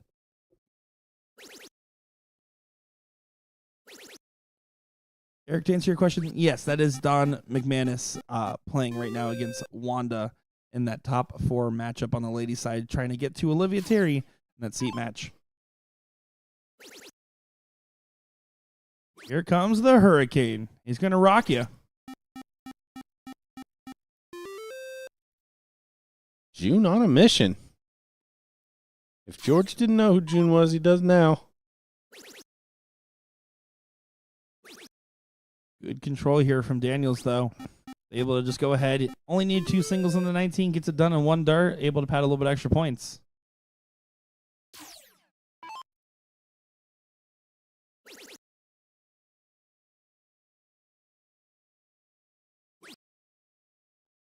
You can see Fernando not happy with that dart. Made it very clear. Yeah, going second against George, you're gonna need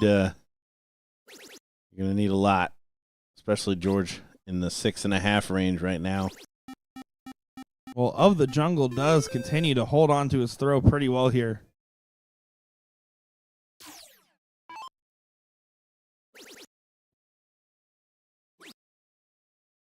Awkward darts. Does find a spot in between them.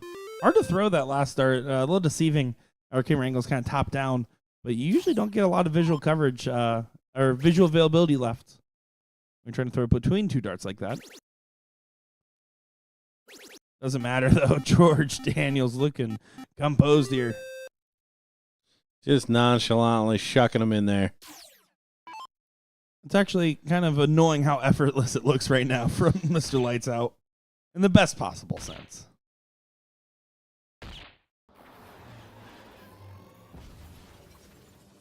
You're throwing a 5-2-5, losing, going second. You just kind of shake it off and go into the next leg, though, don't you?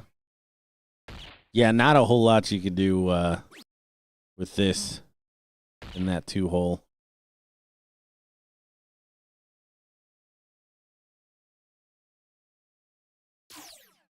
Having a little bit of a laugh about it there. Got to give credit. Fernando's been smiles and waves this whole time we've seen him on each of his streamed matchups.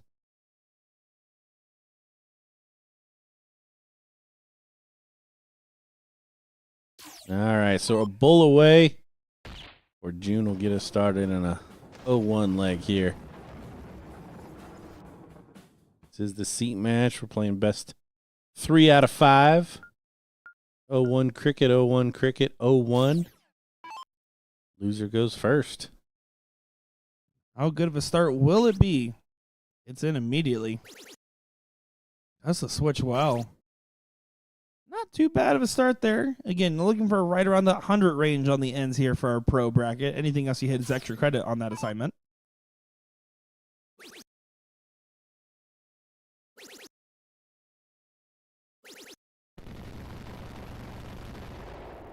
George imperfect again, continuing to make it look easy. I don't know. Every time I see a 160 in, I just keep thinking about 2 weekends ago in Houston with Ram going 4 for 5 on perfect ends. Last one being a 120 and missing on the last start. Yeah, it was a pretty surreal run of opening shots there. Oh, we could be on it. You want me to call it out, or that was a commentator's curse? No You way. you brought it up before the dart left his hand. That was on you. It can't be George's fault. That's fair. You might need it to be on it here. Yeah, That's a yeah. 126. I think June knew he needed another one, though. 126, still pretty tough finish. We'll see. See if June knows his math. He said, "I'm just going to throw out that 20 bit."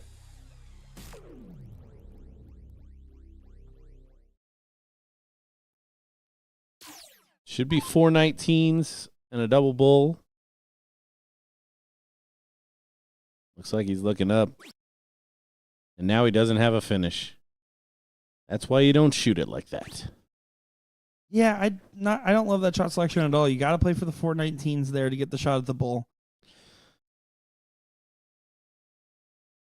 See, I think Georgia knew, kind of got away with at least an opportunity to get snuck there, but 8. Look at that. Clean as a whistle. What a match here for George Daniels after losing the first one. Great stuff there indeed. Fernando, who was on a tear there, just a bad shot selection for his last 3. Might be what have cost him that last leg here.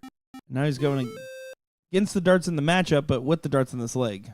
Yeah, he's definitely shooting good enough to hit a triple in his first 2 darts, so have to imagine he'd at least got a whack at the bull.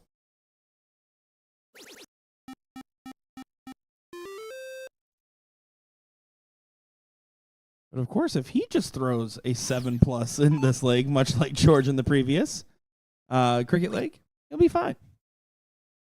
Yeah, I actually like this. June's pushing it here. Has a lead, takes the number away.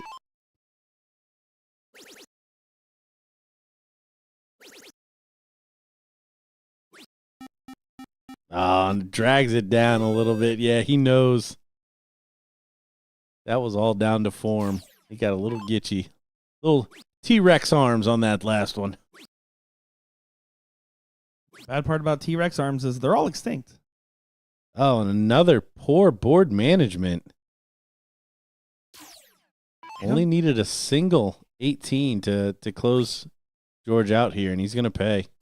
I don't know how you don't shoot that single 18 there. It hurt. I mean, that's pretty much the second worst case scenario other than trip 18. But yeah, no, absolutely. Costly shot from Fernando. You have to be paying attention on the game state in those moments. You'll get the bailout. He needs to take it this time, though. He lost ground. Yeah, he lost ground, but at the next time of asking, he does come up with the big shot. So in his mind, he's got to move on.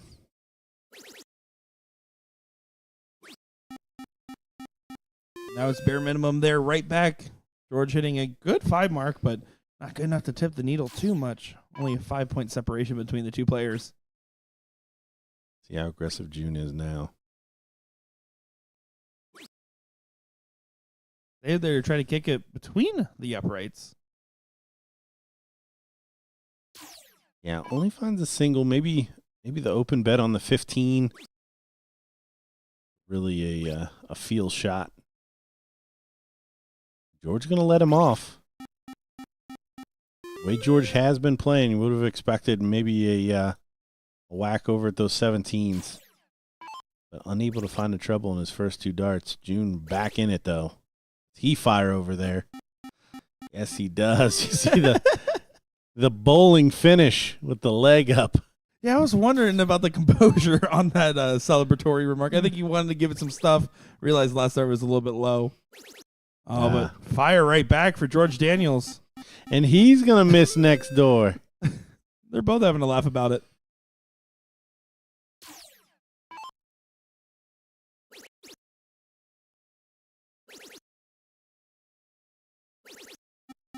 This time he stays. Might be a wise choice there, as he was able to find all 3.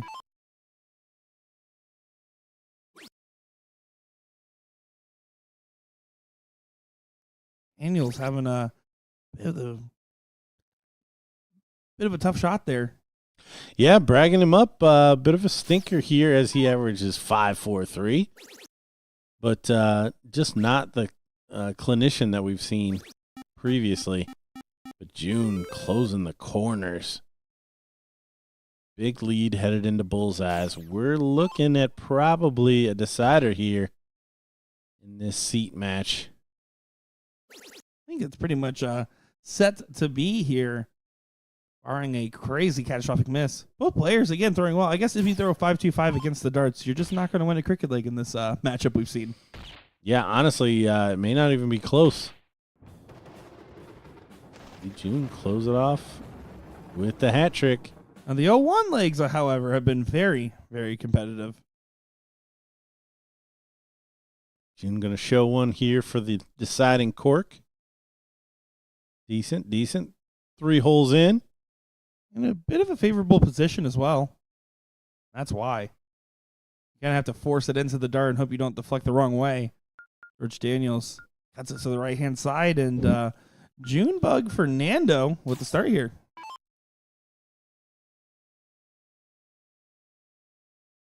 Hasn't had a lot of trouble getting in. And that continues. Look at this. Look at this. Perfect start for June. 152. But he does not start on a number that allows him to shoot the 9. So, outside chance. And George. Short arm in the second dart. In a bad way here after losing the cork.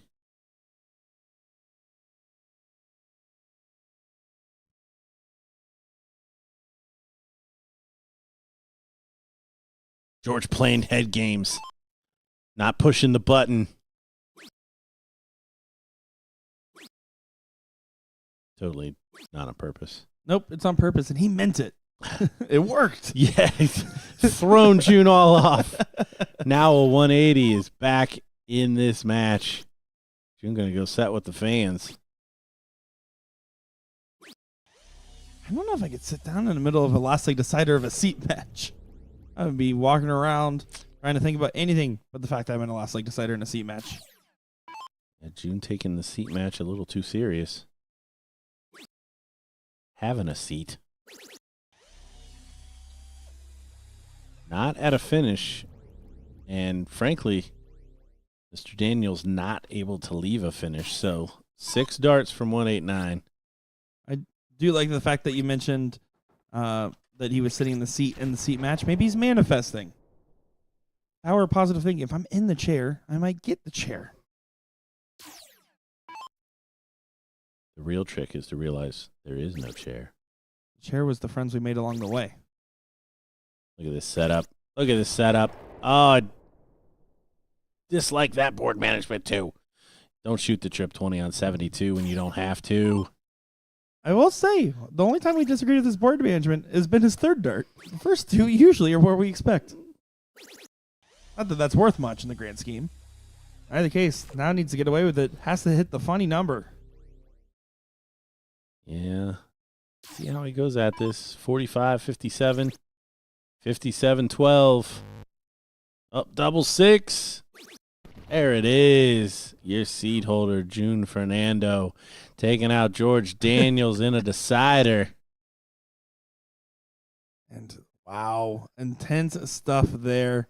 Going to collect his darts. George said, give me just a few more. I want to see if I would have hit it. Good win, though, overall.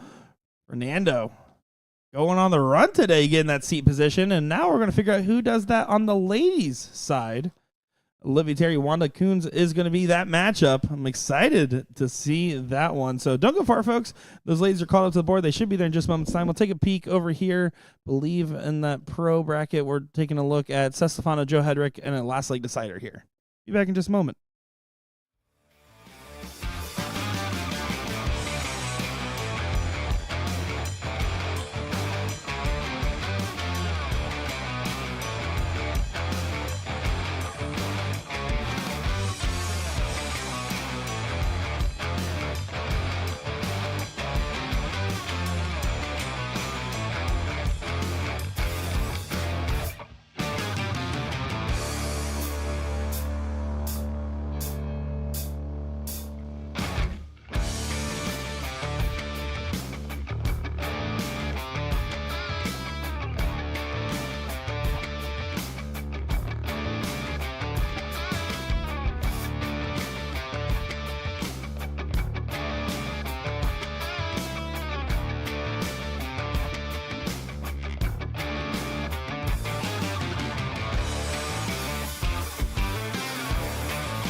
Well, it's time for the ladies here in Ohio.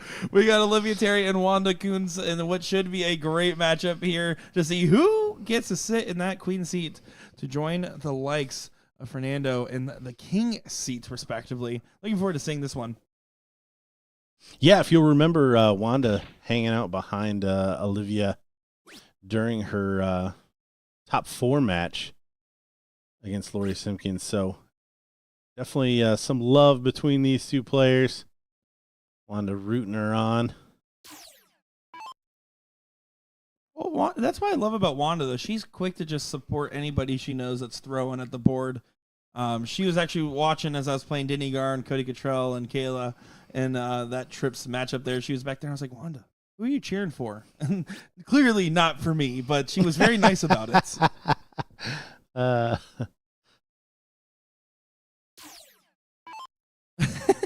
they have a little bit of a interaction there. We got Captain America in the background. I did say Wanda was one of my looks. Wanda and OT were some of the ones I had eyes out on for the day. Looking forward to, of course, pretty safe picks picking those two. Olivia Shimshak's playing Christy Graves right now. So I have Haley, Dawn, and then we also have Nikki Henshaw and Lori Simpkins as well in our bracket so far.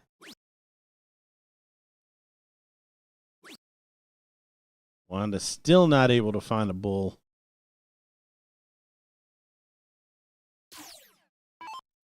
A little bit of a slow start there. A lot of bit of a slow start, if we're being honest. Harry going to try to capitalize. Second place in that WCS Women's Series that we just saw. He's been playing a lot of the ticky-tacky soft tip lately. I like the shirt. I do, too. Shirt looking mean. Wanda changing it up. Like, I don't need to mess with these bulls.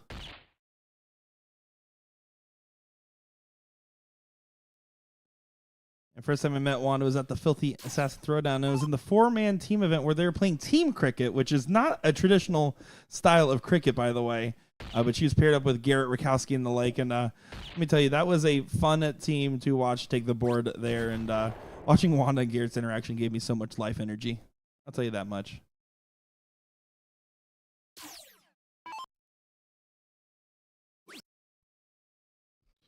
Wanda continuing to chase after those trebles rather than the bull. Going back at it on the third.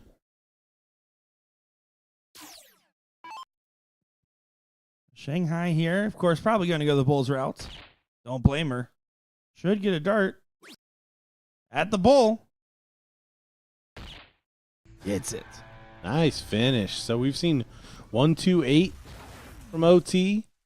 And they're a 120. These ladies are playing best of 3, so Wanda maybe asking for a little mercy here in the cricket leg. Maybe.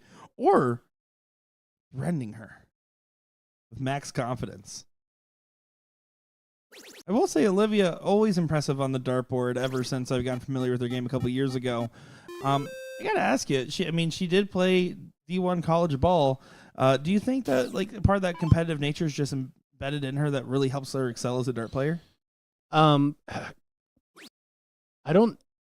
Yes, it's that competitive nature, but to me, competition breeds confidence. And I would say that it's more, maybe they're one and the same, but I think the confidence is what really drives her forward in this particular game. Fair play there. I always think about that, especially looking at the success story of Gerwin Price, for example, right, with the transition from rugby. So it's always curious to see if there's certain little factors related. Well, yeah, and that's why I would say anybody that plays anything at that high level has the opportunity to bring that level of confidence, because if you look at a Gerwin Price or any of the top dart players, you have to walk into a match knowing that you could average 105 and lose. Like that's just bonkers. Like you have to have the confidence to continue to do that day in, day out, and let what may come.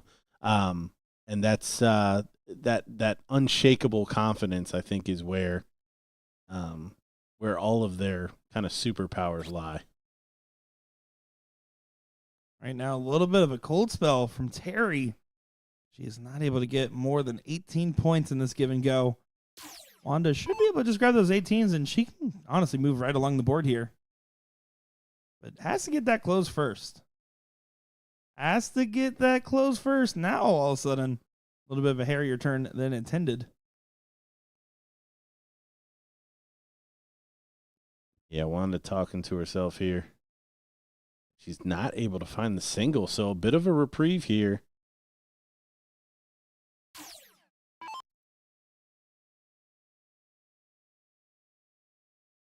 And Olivia has to capitalize on a moment like this, right? You can't just let your opponent get away with that one when they're kind of letting you back into the leg. Even 4 does help. She'll take 6, though.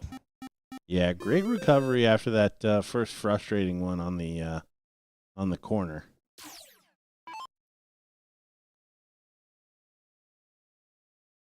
Andrew saying, "You like my outfit, Nick?" Absolutely.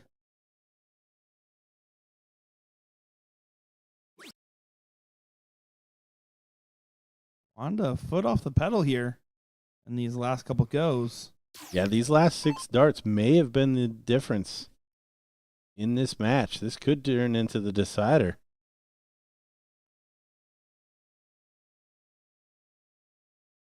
Oh. You see Wanda politely asking to miss one more time. Olivia not going to oblige. She finds the treble 20.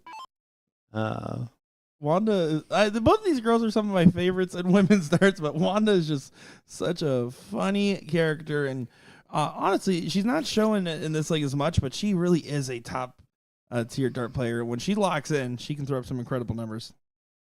Well, she's not in the final for nothing. That's I'm sorry, the queen seat match. So I have to imagine that it hasn't been all 2 8-3s to get here.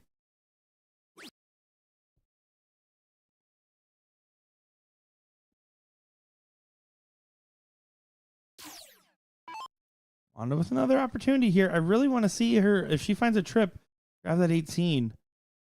First dart sails away. Yeah, she's going to have to stay there now.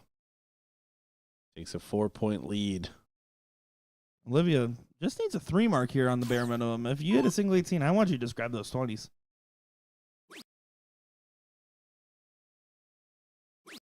She agrees. She played those darts a little conservative. I mean, that 18 almost looked like it was intended to be a single, and then she goes low on the double. Yeah, I don't hate it. I think that was good board management because it allowed her to complete the shot. And again, Wanda has at times been able to respond, but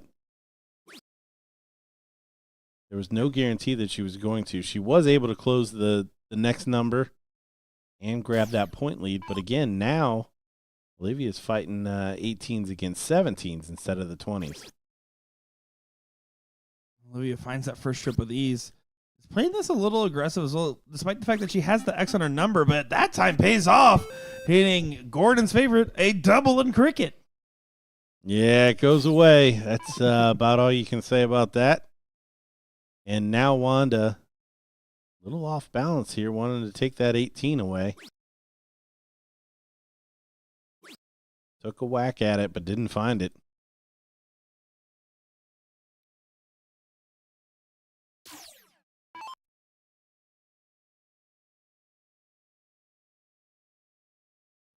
We hear the world is her oyster in this seat matchup now. Closing the corner pockets, get her in pole position. Trying to contest the X on the 15s, but does not like that first dart. Moving over to try to fight it anyways. Pays off. Well thrown. Grabs both corners. That'll work. Yeah, great shot here. Yeah, that 6-dart stretch is when the wheels started coming off for Wanda on those 18s.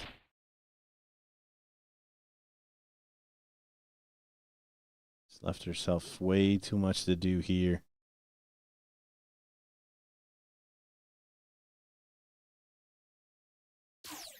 OT from the TO. Needs 3 bulls here to go to the finals. Finds the first. Finds the second. Sail it away. She does. Finds the hat trick.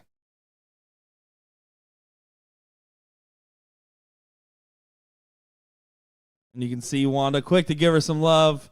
Olivia quick to give her some sugar as they were having a good time playing against each other, but you knew OT wanted to get that again. I think after getting a little undervalued in that matchup against Shay, she's been hitting that practice board. It's been paying off for her.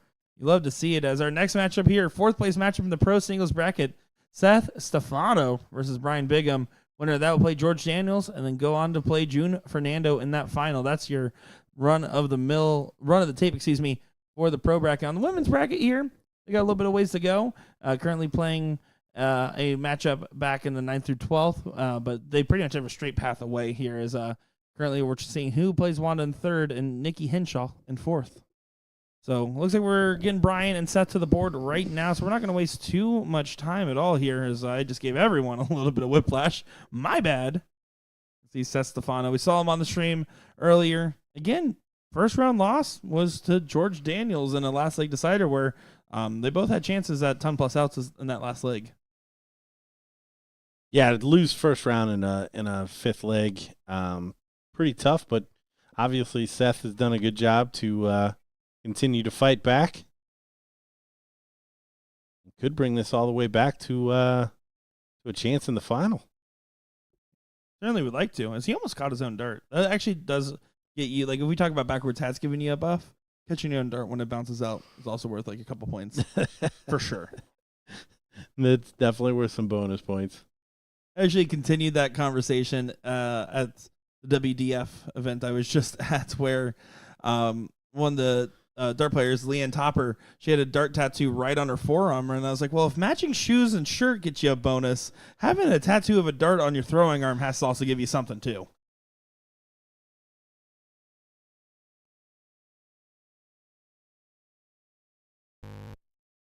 Ooh, and a pee hole for Seth Stefano on the cork. Yeah, as you say, that'll play. Been using that one, by the way. That'll play? That'll play. And the ladies, of course. There's some Gordonisms. They leak in.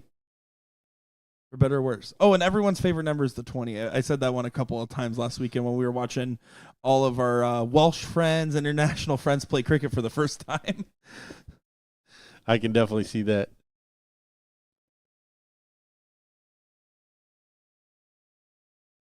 Oh, fellas, you got to read the board. It looks like Brian did not scan in.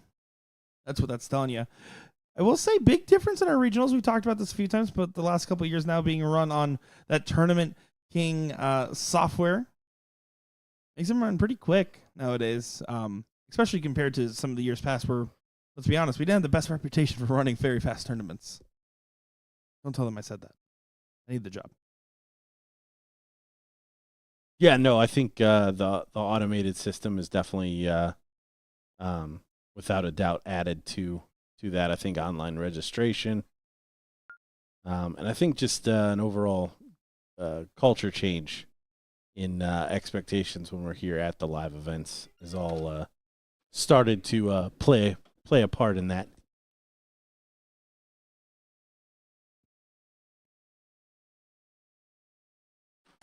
So did you order the pretzel, or is that just like the VIP treatment you get because we're in your space over here? That's that's for the fam. That's for the fam. So you're going to tell me you're not going to take a single bite of that pretzel before they get here? No. No. They know where I sleep. That is true.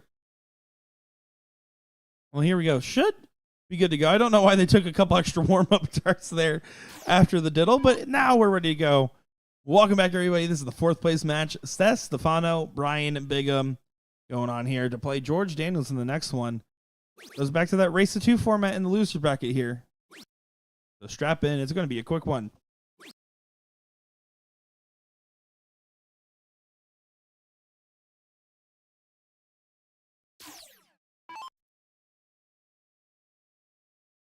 Bubba here. Get his campaign started.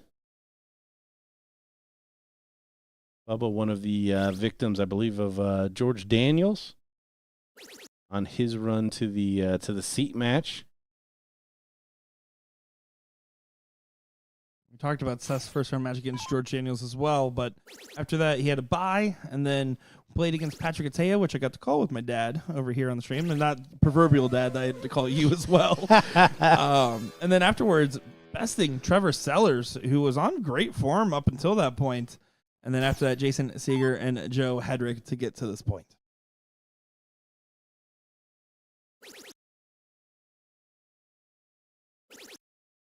Oh, good shooting here from Bubba.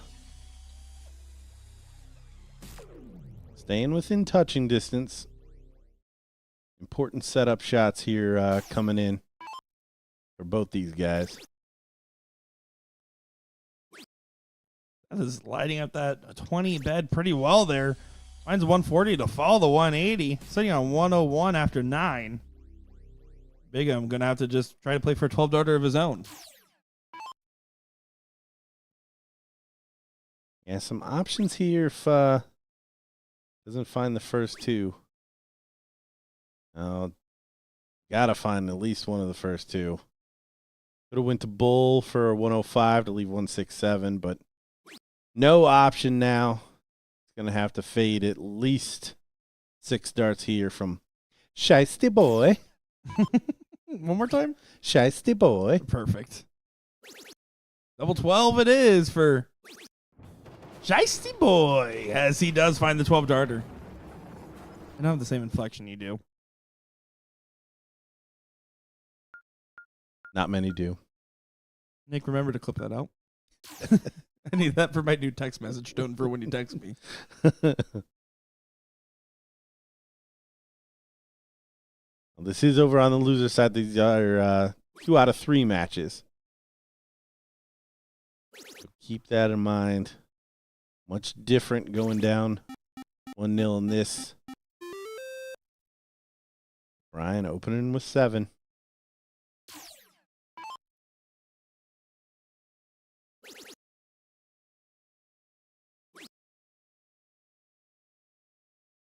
The only response is a 4 from Seth, as that last start kind of got pulled over a little bit. Brian should have a good opportunity to take some control here. Let's see if he's able to do so. Yeah, he can really start running away with this leg. We talk about these cricket legs on this 15-inch board can get away from you very quickly. We see back-to-back big shots. 7-9 for Brian.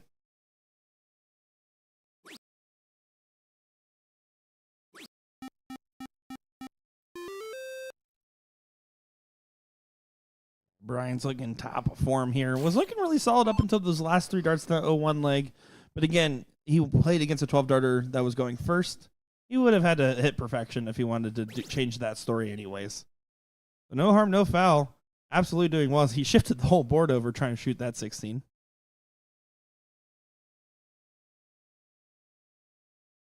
like he's looking up. Finds another 20. He must not have liked the look at the 16 there. Again, you probably could have just grabbed the 15 instead, but no one's going to fault you for grabbing a trip 20. Especially in, again, a best of 3 winner-take-all kind of scenario. Yeah, I like this from Seth. And he's doing the commentary for me. If you're going to shoot that shot, you have to hit it. If that's the way you're going to go, he's 100% correct, because what he's trying to do is he's trying to give himself outs after the shot from Brian. So he's playing for more beds, and Brian is just not in the mood. Because he does miss that bullseye, he doesn't have the outlet that he was looking for after a shot like that. Great analysis there. Again, trying to, if he grabs that 15 and prevents the 4-number advantage, but has no way to get the point lead here if he doesn't hit the bull. So great point there, and a very interesting perspective. Sometimes players don't really think about like how can I get 9 darts ahead here in scenarios, especially when they're behind, and frankly, you should. Well, it was always going to be an outside chance. He was going to need some help from Brian. Regardless, we see just excellent cricket leg with the throw there from Bubba. But yeah, it was an outside chance all the way, but shows some thinking on Shiesty Boy's part. If you guys are curious, it's a soundboard now. He didn't even say it that time. It's a really good cork. It is open, though. And it's tied. Time to throw another one. As Brian goes up there to make sure. I was like, no, I got it. I got those younger eyes. I can see it. Drill right between them. Oh, that's an unlucky deflection. Yeah, he missed that. Yeah, missed that shot by a couple of millimeters and allowed it to kick down there instead of into the double bull. Placement is key here, though. Easy to get caught up in the highway traffic.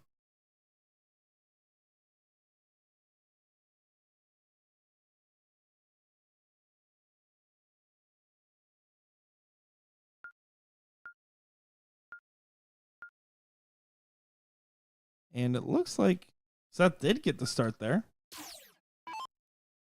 So Mr. Shicey Boy Seth Stefano with the darts and a last leg decider here.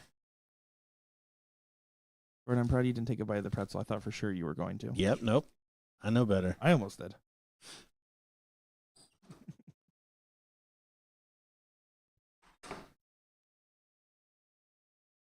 Yeah, I would have lost that bet. I thought Bubba won the cork, and he did. Essentially. Yeah, it ends up coming out in the wash there. And honestly, that first double was well off the margins and then just never really corrected there for Seth. Very uncharacteristic considering how well he has been playing, especially in the L1 legs.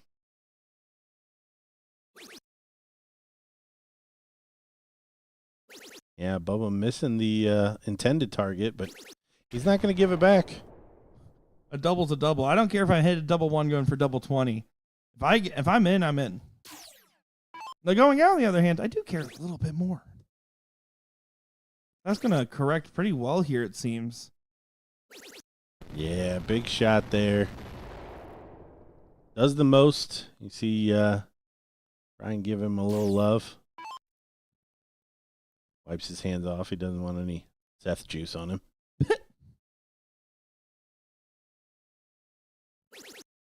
Don't take it personally, Seth. He doesn't want most juices on him.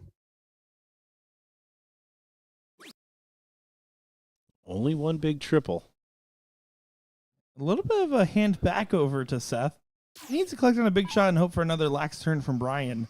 Well, 180 he can be at a finish. So he could go out in 12. 9 essentially thrown. Oh, and he's right next door. He knows. He knows. Brian, 6 darts from 274. That is a handful. It's certainly something that Brian is capable of. Has to start with 2 trebles, though. Oof. Yeah, that's a absolutely detrimental first start, potentially. Yeah, 2 trebles still leaves him a finish. It's not going to happen. So the Shiesty Boy, after an open start, flips around to 6 darts from him, for him, from 218. Awkward first start. Kicks the second one down. Does stay true to leave the 118. Yeah, very surprised he stayed on that 20. 118 is is not fun. 120 a little bit easier, so job done though. Triple found. And now it's up to Brian to pressure this. So 118's a no gimme. If you hit a 2 treble turn here, you're going to feel pretty good going into this. Not going to feel comfortable, but you might feel good. Dropping that dart a little bit low. Good correction. He's just trying to race down to the finish line there. Stays for the 140. Yeah, wise shot. No need to get cute.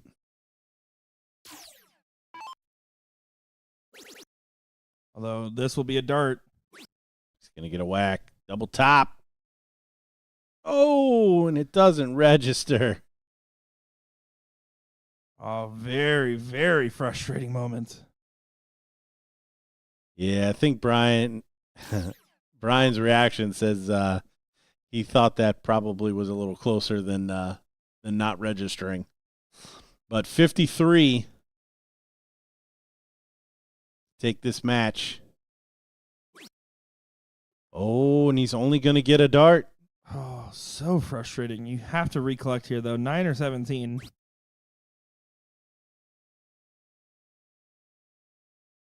Double 16. This is his in. There it is. Smooth strokes it in there after straightening up the mess. The shiesty boy is out. Bubba continues on. I can't handle you doing that every time, man. That's awesome. Oh, yeah. Unfortunate exit there for Stefano, missing a 1 match dart there at the tail end. But you know what, Brian Bigham? It was his day, it seems, so far as he moves on to the 3rd place. He's in Placking Gourmet Firewood position here as he is now playing George Daniels in that 3rd place matchup, which will be on our stream board. Currently at the ladies match. We also have all the rest of the ladies and pro matches are going to be on the stream boards here. Christy Graves and Dawn coming up next on there as well. That match just got called up as well. So don't go far, folks. We'll be back in just a moment. Once they get on over, we'll be back in just a moment.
Time for the third place matchup here at the Ohio Regional. My name's Nick Teixeira, joined by Gordon Dixon on the call for what should be a great match against Brian Bigham and George Daniels here. Yeah, the first time we get a sprint here with George Daniels only playing 2 out of 3. Last time we saw him was in that final, and he is off and running. Well, you can see the person that bested him in the background, June Fernando, just absolutely being cozy in the background, jovial. That man's nothing but relaxed right now, just watching to see who he plays. Yeah, what does he have the split on with both these guys? How does this work? You know, I don't know. I think I would be right now with the best of 3 playing, hitting the practice board right about now. But you know what? To each their own. I'm not going to yuck his yum. Yeah, no, fair play to him, and honestly, to do it the way that he did, yeah, maybe he's got a right to feel a little confident here. But both these guys throwing pretty darn good. 6 darts away here after just 6, so on pace for that 12 dart expectation. Really what it should be at this level, especially at this point in the bracket. Unless you're playing a real scrappy affair, middle game in a match where you can sometimes see the dips into the 15. If you're throwing 12s, you're consistently getting wins or barely losing. Yeah, and there we see an opening from Bubba. I don't think George probably saw this coming, thinking that Brian was going to put in another two big triples. If he does, he will get a shot here. See the big nasal inhale. Triple 20, double 12. Not going to happen. He's going to try to set it up. Not even going to be able to set up to a 1 dart finish here. But George Daniels keen on taking this 84 regardless of whatever Brian did after that first dart. Will he be able to go lights out with it, though? Yeah, 60-24. The interesting one will be if this first dart is a 20. And, of course, it's not. And he slaps the double 12 in there. Nice 11 dart leg. George Daniels currently on match point. Brian, though, in the same situation last match against Seth, ended up throwing lights out himself in the cricket leg. He's going to need to channel that energy once again. You can see the fans are already blowing him up on his phone. That's why I had to turn on silent there just now. Or he changed the song. Chat, what is Brian Bubba Bigham listening to right now? Why is it the Zach Brown Band?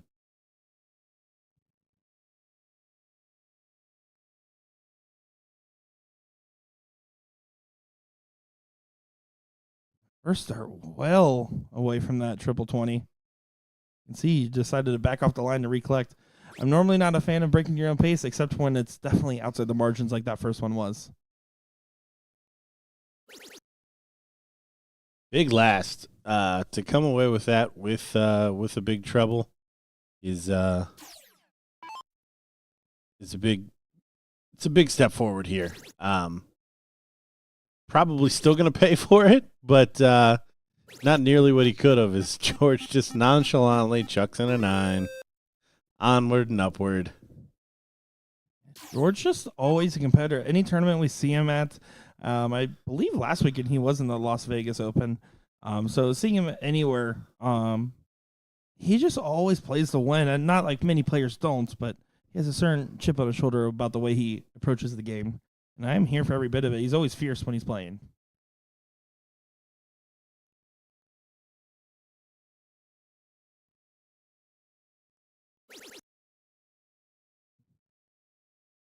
Yeah, wide open now. Yeah, and just like in the very first cricket leg.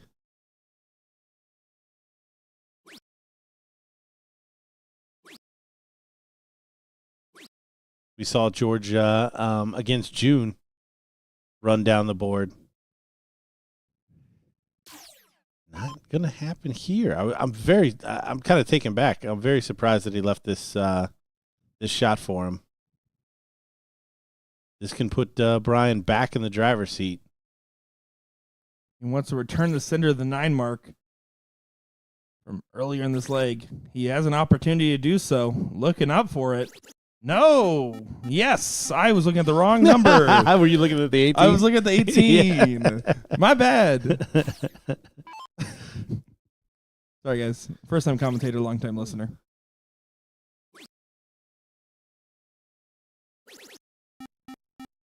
Lights out with the 2-point lead. Just trading them here. Acknowledgement from Bubba. George just hit the 7. Now Brian needs to hit the 7. This time looking at the right numbers, starting at the 15s here. Trip 15 and then at least a single 15 gets you the opportunity. And now or never kind of moment.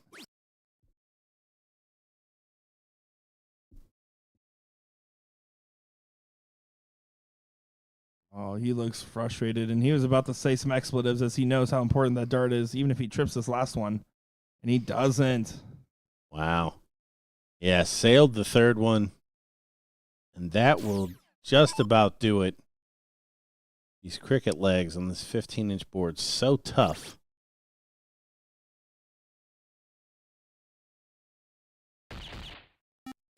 Does find the double on the last. Could have been scary if he didn't collect at least one bull there. He played that a little tight for comfort, but a single on the 16 or 15 did not push the bull, which is why he can go right there. Ryan can only try to hit as many bulls as possible. Needs to really find 6 effectively to have a chance to stay in the leg, and it's a small chance at that. Yeah, at this point he's going to need some help, and I just can't see him pushing George off of this win. He is doing the thing. A big 6 mark. You see that 3 in the black. 73-point lead. I did say that was the only outside opportunity I could see. And this is all of a sudden getting a little squirrely. Needs to find another trip. Does find another trip. But doesn't take away game darts now. He's got the shot.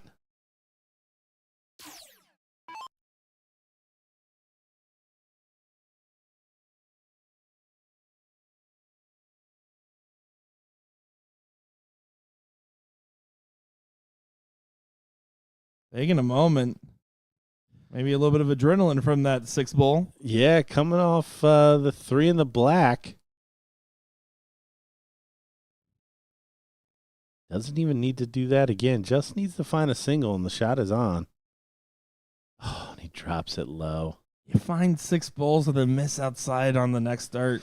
Now the good news is that cleans up any opportunity that he has. He stays there for the next 2. No problem.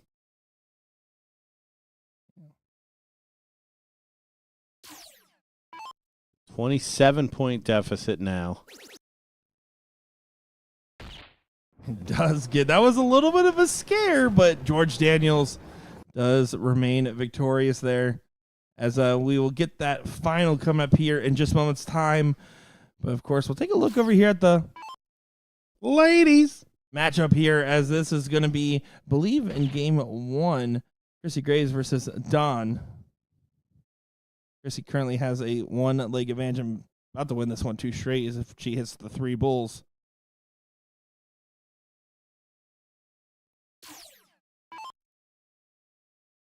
See Tina Russo back there, Mike Segal, Haley, all hanging out and watching.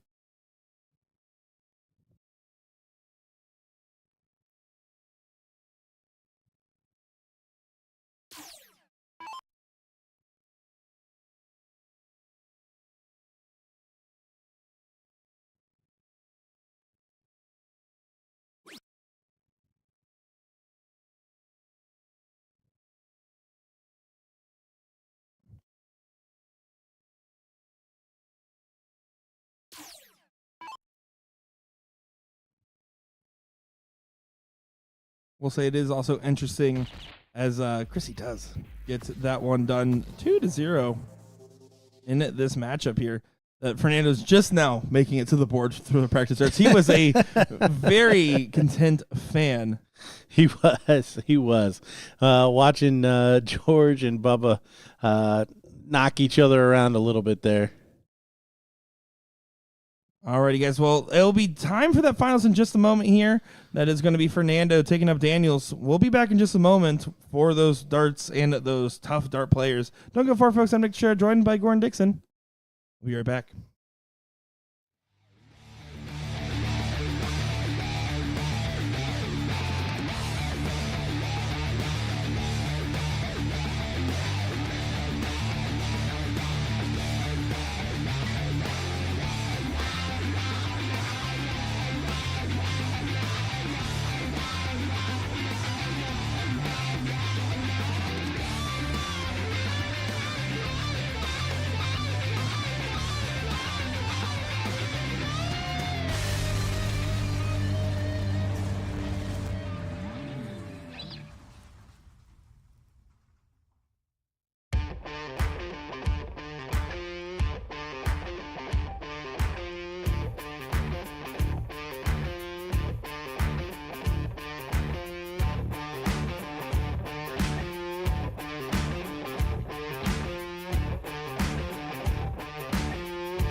It's finals time here, everybody, for our pro singles bracket over at Columbus, Ohio. I'm Nick Teixeira, joined by Gordon Dixon on the call for what should be a good matchup.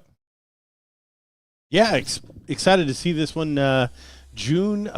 Sometimes in these finals, hey, what has the seat holder been doing this entire time? Well, the seat holder has been on the cam pretty much the entire time watching the fourth and third place matches. Well, he's a gentleman and a scholar, as he was hanging out, enjoying the camaraderie with the fans, it seems.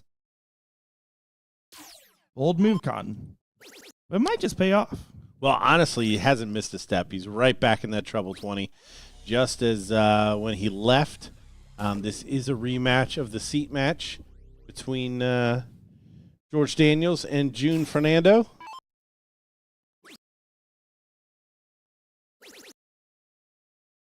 George taking full advantage of the start. Finding a couple of trebles a turn. You can put a little pressure on this. Got to expect that 70 to be going away here. Ooh, left himself a lot to do. So 70 might not have to go here. You certainly would like it to go. Should be playing for that. Yep, was going for trip 10, double top, single 15. We get him one dart at it. And it goes. Hits the 12 darter to get things going. All is right in the world of George Daniels. And again, June really not playing too poorly there, considering the fact that, again, he was just hanging out. If you're able to stay that relaxed and be able to watch and only throw a couple warm-up darts and get right back into it, that's a talent that a lot of players struggle to have. And I got to say, he's done pretty solid here.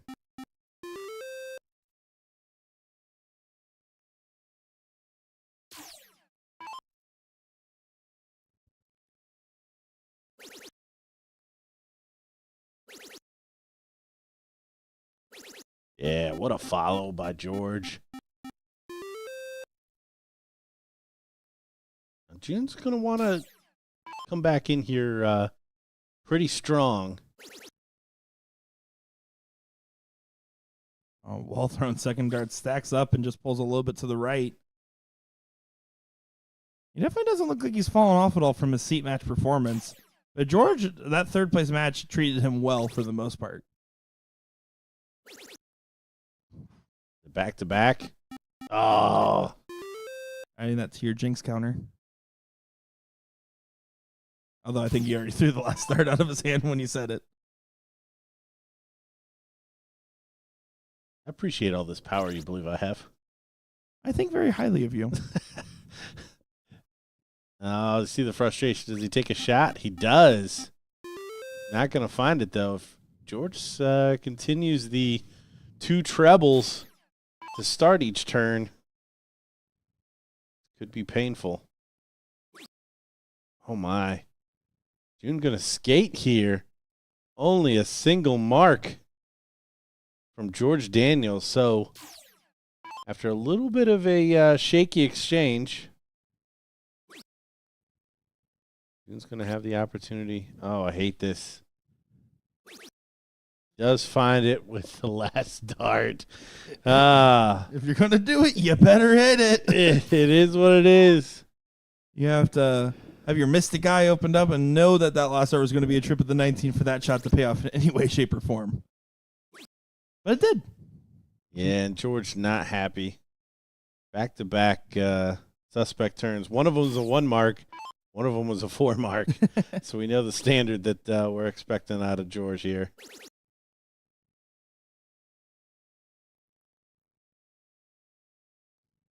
June continuing to get frustrated every time here.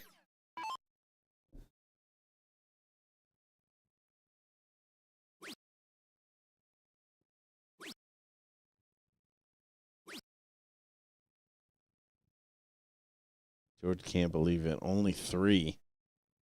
1, 4, 3. His last 3 turns to the board. And if you'd have told me that that was going to happen with George Daniels, I would have called shenanigans. Yeah, still averaging a 4-6 because he did start 5 for 6 on those triples. But You're absolutely right. He's definitely receding in this moment here. Well, and he's still got a whack here. June not taking full advantage of these poor turns. And just like that, the law of averages, Georgie Porgy Puddin' Pie with the big 9 mark. Now that's a good nickname. That's a little long for a shirt. You'd be surprised what they can fit on these shirts nowadays, and we'll get you with the camera, but does not collect on the last one. Needed a 7 mark there. Ball short. And George all of a sudden has control back. A leg that looked like Fernando was going to run away with potentially. Well, yeah, for all intents and purposes, should have. You're not going to get that many subpar turns from George. I don't mind that shot. He needs George to miss anyways. Even if he had found the 50, it wasn't going to take the lead.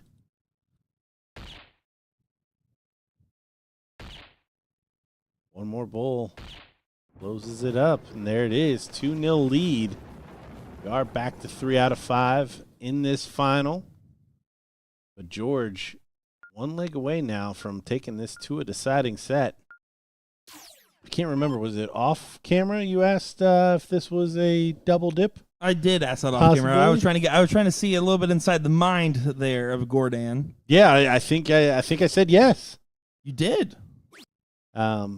Honestly, I did not expect June to come out playing the way he did, just because of the downtime.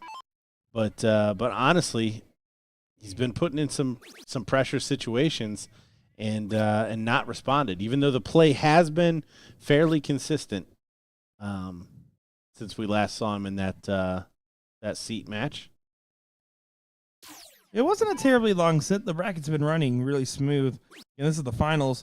Playing on the board next to him on our other stream board right now, we currently have 4th place match in the women's singles. Christy Graves and Nikki Henshaw going at it against each other there. And then in our big amateur bracket that was just a couple people shy of filling, currently in the 9th through 12th position in that bracket. So, again, the days of super late nights of BullShooter are coming to an end, and for the most part have been a rarity this tour. I think we've only had one night go past 1:30 in the morning, and that's because we waited to watch all the finals. Well, you talk to me after Pittsburgh. You know what? I'll put a tenner on it. I'll put a tenner on it. That all brackets are done before 1:30. Before 1:30. Can I get 135? I want to shift my line 5 minutes.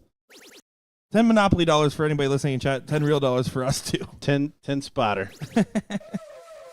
180 there for George Daniels to punish the fact that Hurricanes at 169 looking prime for a 3-0 win and to go reset for another best of 5. Yeah, we've seen him get a whack at this 101 before. June doing everything he can here to set it up. The way George is playing, you got to expect one of these first two to find a treble and him to get a shot at the outer ring. Tops. There it is, 3-0. Yeah, very convincing win there on that last leg. Again, overall, I don't think Fernando shot bad, and he is all smiles. I got to admit, his mentality right now is unshaken. And I think that he's just going to have to take that into this best of 5 here. George Daniels, though, like fine wine, has aged well throughout the rest of this bracket. I think you can have as many $10 Monopoly dollars as you would like, judging from the chat. Yeah, but I don't gamble with strangers. You're my backup, Dad. I will say it. Last year was that pro bracket and that singles bracket finished around 4 a.m. I am taking a risky bet here. I just really think the team's doing the right steps of getting things going. I can just see you now at the next meeting. You're like, I think we need to cut it off at 64. This 128, yeah, this 128 double elimination, 64 single elimination. I really need this 10 spot. Okay, if I'm in a position where I really need the 10 spot, I shouldn't have made the bet. That's for dang sure. No, I just have a lot of confidence in our team, right? I really do think they're taking a lot of steps in the right direction. We've had one bracket, and all of the tours so far get past 130, and that was the mixed trips that was in Texas at 103 teams. And that one was right around 215. Every other bracket has finished before 130 or at 130. So I have a big bet relying on the team here as we're getting into the finals once again. On one dip, can we see two dips? George Daniels thinks yes. When I dip, you dip, we dip. That's what they tell me. Look at this guy. Ram-esque on the starts. High praise the Ram and George in that moment.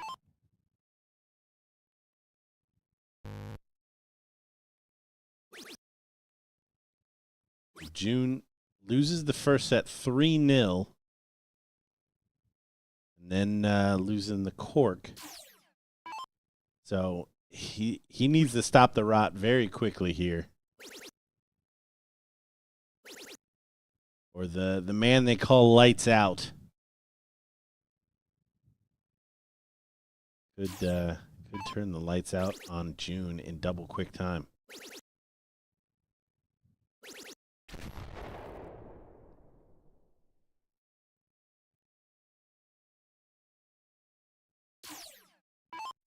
George again, he's just playing better and better.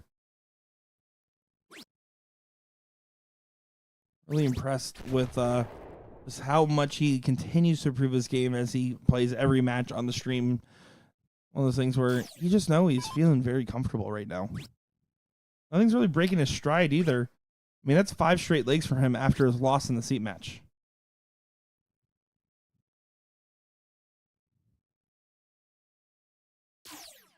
Yeah, and you see the frustration continues to grow. So while we were okay with how he was playing there through the first probably 2.5 legs of that first set, that's going to continue to compound and start to wear on him. And this is where pressure turns you into a diamond or just keeps you as a piece of coal here. You have to keep that mentality crystal clear. It's still race to 3 in this final set here.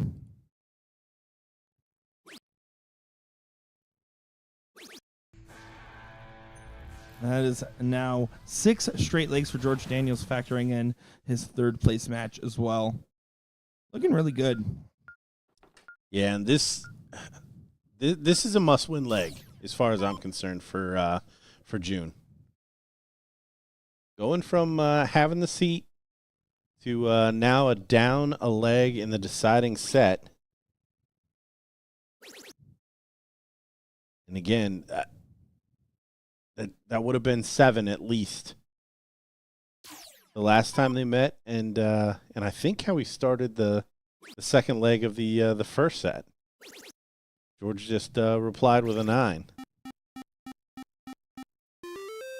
Yeah, it must win for no other reason than the fact that it's just for the confidence too. Like, obviously you don't want to go 2-0 down. That's given. But you just need to get a little bit of a I can do this kind of moment. And I will say June has thrown a lot more aggressive darts than we normally see in these legs near the end of tournaments. Yeah, like his 3-2 match over Trevor Sellers that we got the overhead look at was a high pointing affair, both nearing the thousands range. His strategy is not really enabled anywhere near that play, but also these quick, tight scenarios. Oh, I thought he was going back up on the 3rd dart. I think that's definitely where the eye line started, but wisely takes the 19, but it opens up a shot. George is going to take it. He's been so good at taking shots like that too. He really has. Steps in each and every time, and again, that just piles on the pressure for June. A tall task ahead of June now. Believe it or not, both these guys are actually 6'1". It's just a weird camera perspective. To answer Owen's question. Look Look at this from George, starting to run away with it. Up a leg. No, he's turning the tide here. Fernando's demeanor has definitely gone from jovial to frustrated in this second set. Again, credit to him. I mean, that was a 3-2 tight, convincing win, and he started off just fine in that first set, but I think George has just done pretty much everything right, and that's the difference maker more so than anything else. And on top of the fact that Fernando might just be putting a little bit too much pressure on himself. Yeah, George just coming down the stretch here, just continuing to pile it on. June waiting for opportunities that just don't show up.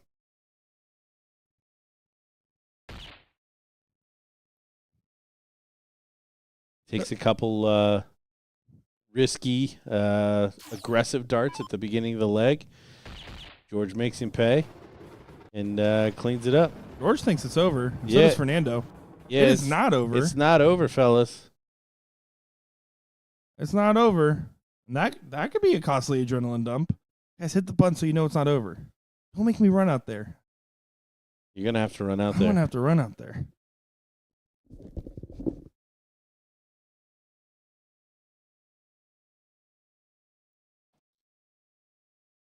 Someone here is going to be, they won't care. I mean, June will be happy he's still alive. George will nonchalantly walk up there and throw another 12-darter.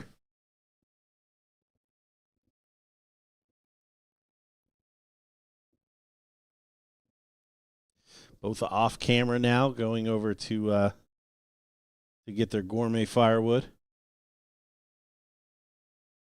We will see them come back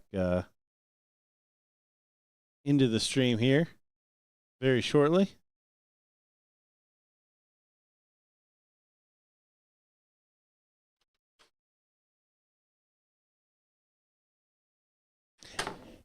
And you're back.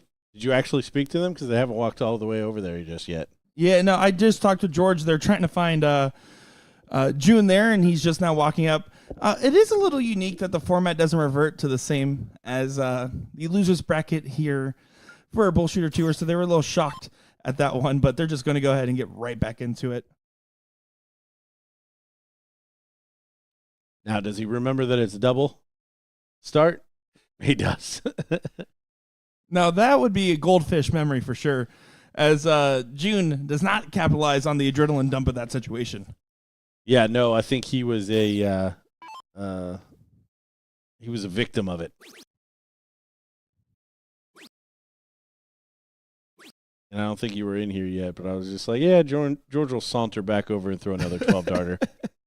He definitely was confused. He thought it was over. I was talking with him. I was like, hey, man, I'm sorry. That's just the way the format works, and just get into it. And fun fact, if you're playing at any BullShooter tournament on Tournament King, guess what? The board just tells you if it's over. It says match over when it's done. So just hit the button.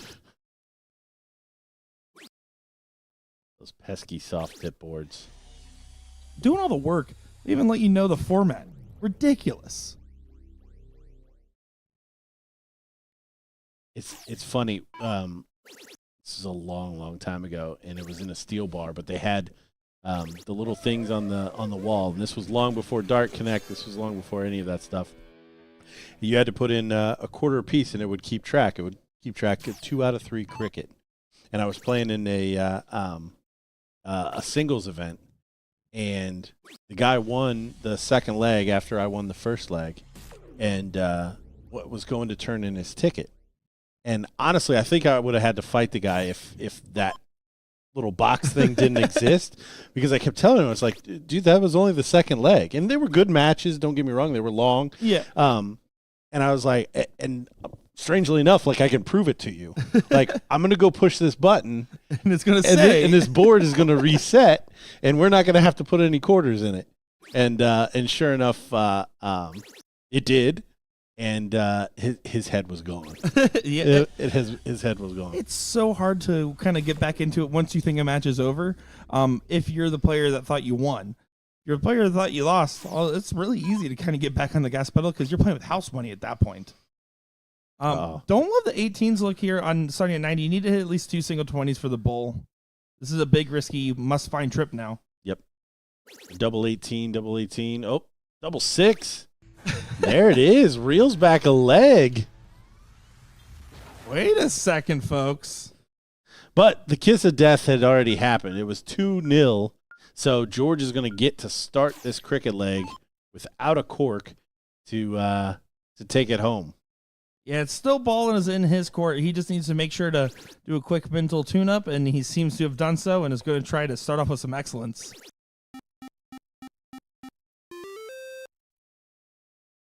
Yeah, eventually George's annoyance will turn into more and more triples. Here comes June. The second life. Wait a second. It's the prodigal son returned. Oh, man. How crazy would this be? And those were darts that George was hitting in the this last set and this set as well. All of a sudden, that third dart collect on the close wasn't going. And also, is it me or my Ohioans bumping hands a heck of a lot more than we've seen in the pro? I was actually thinking about that a little bit. You guys are just too friendly. That Midwest hospitality as it is. Oh, sorry. Gotta get you a pop. George does take the point lead back, but this match just one big shot away from being turned around. George Daniels is going to go from thinking that he won to perhaps a deciding leg. Fernando back to throwing fiery. He's not looking as frustrated as he was. Again, he's playing with house money. He already shook hands. He walked away. He thought it was over. George is just thinking, man, I can't lose after shaking hands with my opponent thinking I won. And that's a good way to start helping that process.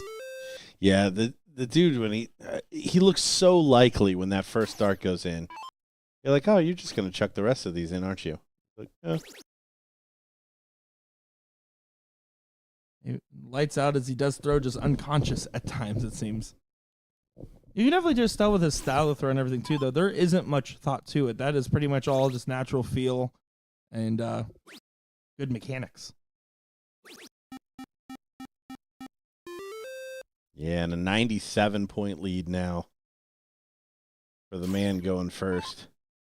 It's not very often you get to win the title twice in one match. George Daniels is going to feel like that's what's happened here. And this is the opportunity to do so. Even with his punt throwing a 5-4, the timing for George is still incredible. By far, his highest point of his game is his timing. Every time that big 9 mark would hurt the most, he's found it. The big 8 mark, he's found it. You just can't teach that. Oh, and here it is. Even the trouble goes in. It's not going to happen. So the window walk for June Fernando. Going to all but do it here. And if all George gets done is closing the 16s, which is not all he's going to get done, still would have been devastating. 95-point lead plus 3 numbers going into the bullseyes.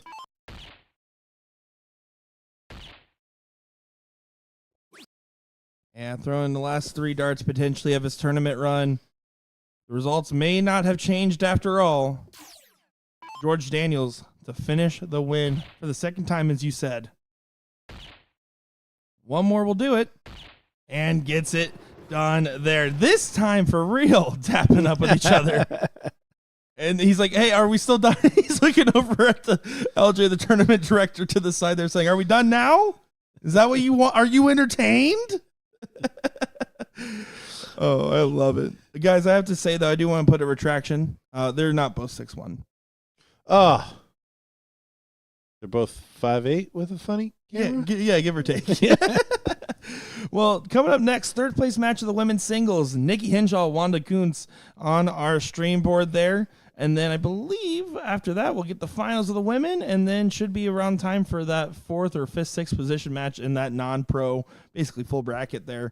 So, guys, we'll be back in just a moment's time. Don't go far, folks. I'm Nick Shira, joined by Gordon Dixon. We'll be back in just a moment.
Well, it is time for the third place match here on the Ladies. bracket here as we got Nikki Henshaw taking on Wanda Coons and what should be a great matchup here. And I'll tell you, I went out there and I said, June, I just want to say it was a pleasure to call your games. And all of a sudden, Wanda looks at me, she says, hangs up the number 3 and says, get over there.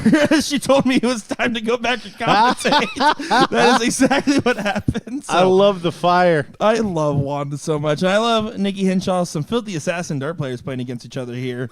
And what should be a pretty interesting first look at Nikki. We'll see what form she's coming into with this one. Well, yeah, making it all the way to the final after a big run in the losers bracket, right? Yeah, she had a bye and then lost to Olivia Terry, which is a respectable loss there, and has been breezing through. And actually has only dropped, I guess she dropped 3 legs in that bracket, but she's had to fade like Kat Middleton, Lori Simpkins, and a few others there. So pretty good stuff so far. What's another one? I say fade now a little bit more when I commentate because of you. Yeah, often running. That is definitely something that I started saying. She's been 2 big bullseyes a turn here so far.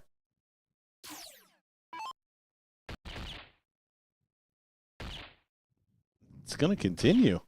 How about 3? How about the hat trick?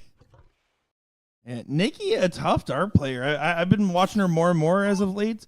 And let me tell you, when she goes on the run, she is usually pretty good to make it deep around the bracket if she gets through that first round or two. And yeah, good stuff. I mean, it's hard to basically lose your first round match effectively and then come all the way back to a third place match. Yeah, no, this in order if she makes the final, that I mean, you can't call job done because she's going to want more. But that is a big run. I'm Olivia Terry. I'm taking it personally. The girl I beat came all the way back.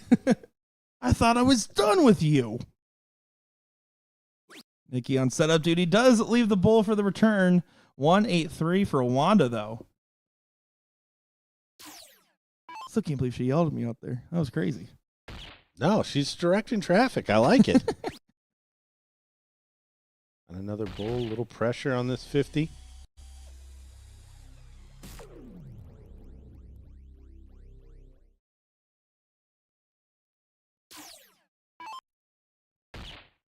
There it is. Done and dusted. Wanda couldn't watch. Turns around to see 38.54 in open bull. Is worth the price of admission there. Well, we always talk about it with the open bull format, regardless if it's non-pro or if it's the women's bracket that we're looking at here. We always say 2 bulls around gets the money, right? And that's exactly what we saw there. Was a very convincing 2 bulls around and then some. But Wanda gonna try to lock in for this leg and see what she can do as Nikki's trying to play some spoiler on Wanda's run.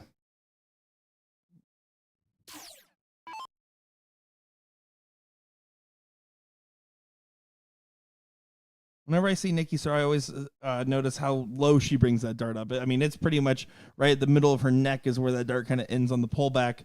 Hard place to kind of throw the dart from when you're breaking it that far from your eye line. Yeah, definitely a little unconventional. We'll see Wanda off and running here, taking a pretty aggressive route, taking the 19s here. It stays there for 57 more.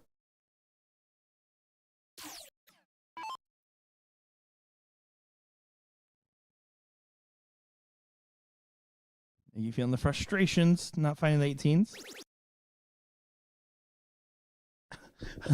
I like the little, like the gymnast finish there after the triple 18 goes in. Well, you have to land the pose. And one of those other extracurriculars for extra points and darts is Wanda's loving her 19s right now and then finds the 18s. This is the Wanda that I'm familiar with. Yes, this is a little bit more of what we expected to see in that final, the seat match against OT. Didn't really materialize then. And Nikki probably leaving a little bit too much to do here. Is Wanda averaging a 5.33. Nikki in the background doing a couple of tippy toe light dancing. So keeping the mentality nice and positive.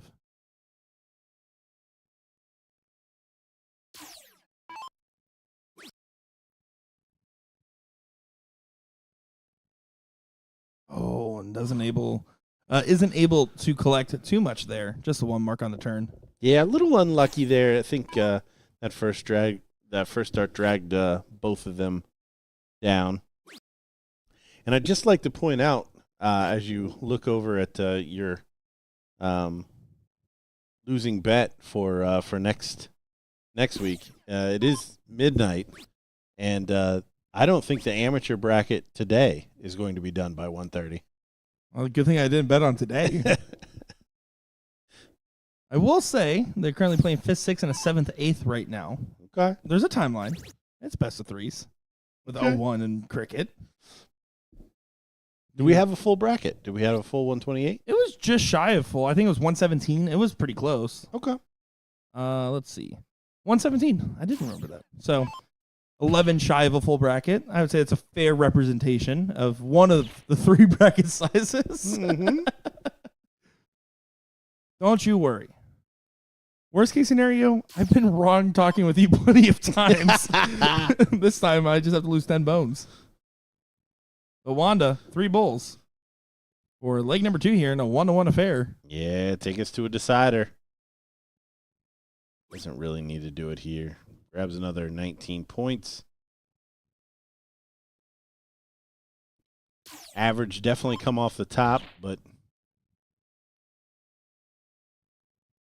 Cole going to get some 0-1 practice in here.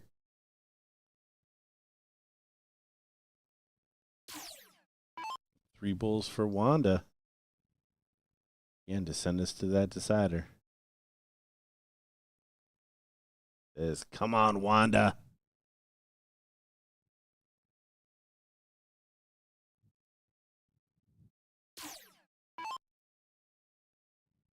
And Nikki just trying to get dialed in for the next one. It's all you can really do. And all you can really think about in this given situation is, okay, well, I have to hit a bull for the diddle and then bulls an 0-1.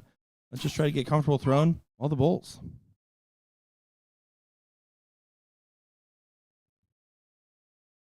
Wanda on the cleanup and collect.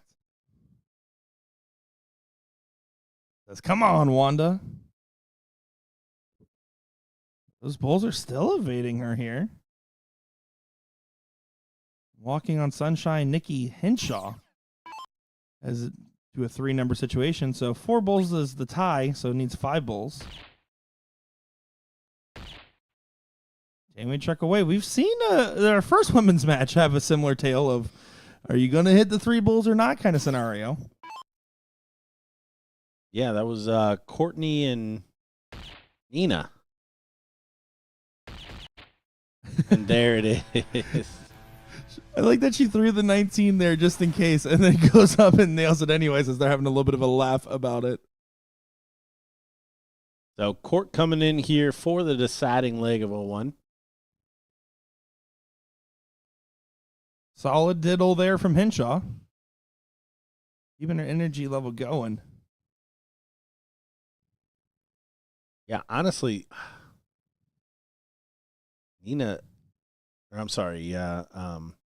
Nicole, much better on that bull this entire match. Do you think that's kind of favoring her comeback run here too? Especially those like 3 in a row last leg deciders, that might be a factor. Yeah, you gotta think that's really what's held her in good stead here. Plus, she wins the cork. She's got a free 3. Almost. Honestly, I know it's coming, and I almost kind of want to do it with her. You are doing it with her, which is awesome. We've seen Wanda switch off to triples in the past. She does always go back. I don't get enough time to watch Wanda to see if there's a rhyme and timing to this, but both matches we've seen her play today, she's done this at different stages.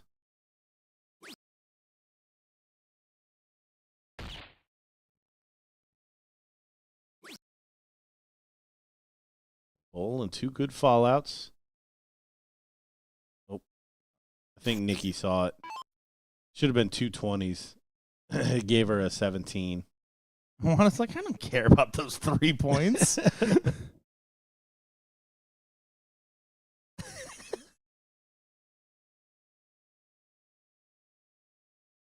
They're just having a whole discussion back there. I don't need those. Yeah, Nikki, incredible on the Bulls. She's been very consistent, 2 around. Yeah, even the ones that aren't hitting it, she's right on line.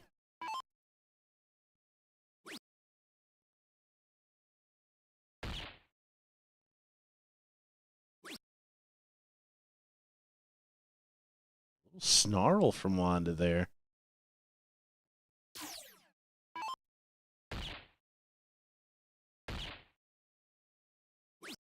Nikki playing for the high ton there. Does get the 74. Wanda is going to need 6 perfect darts in a favor from Nikki if she wants to make it to the final here.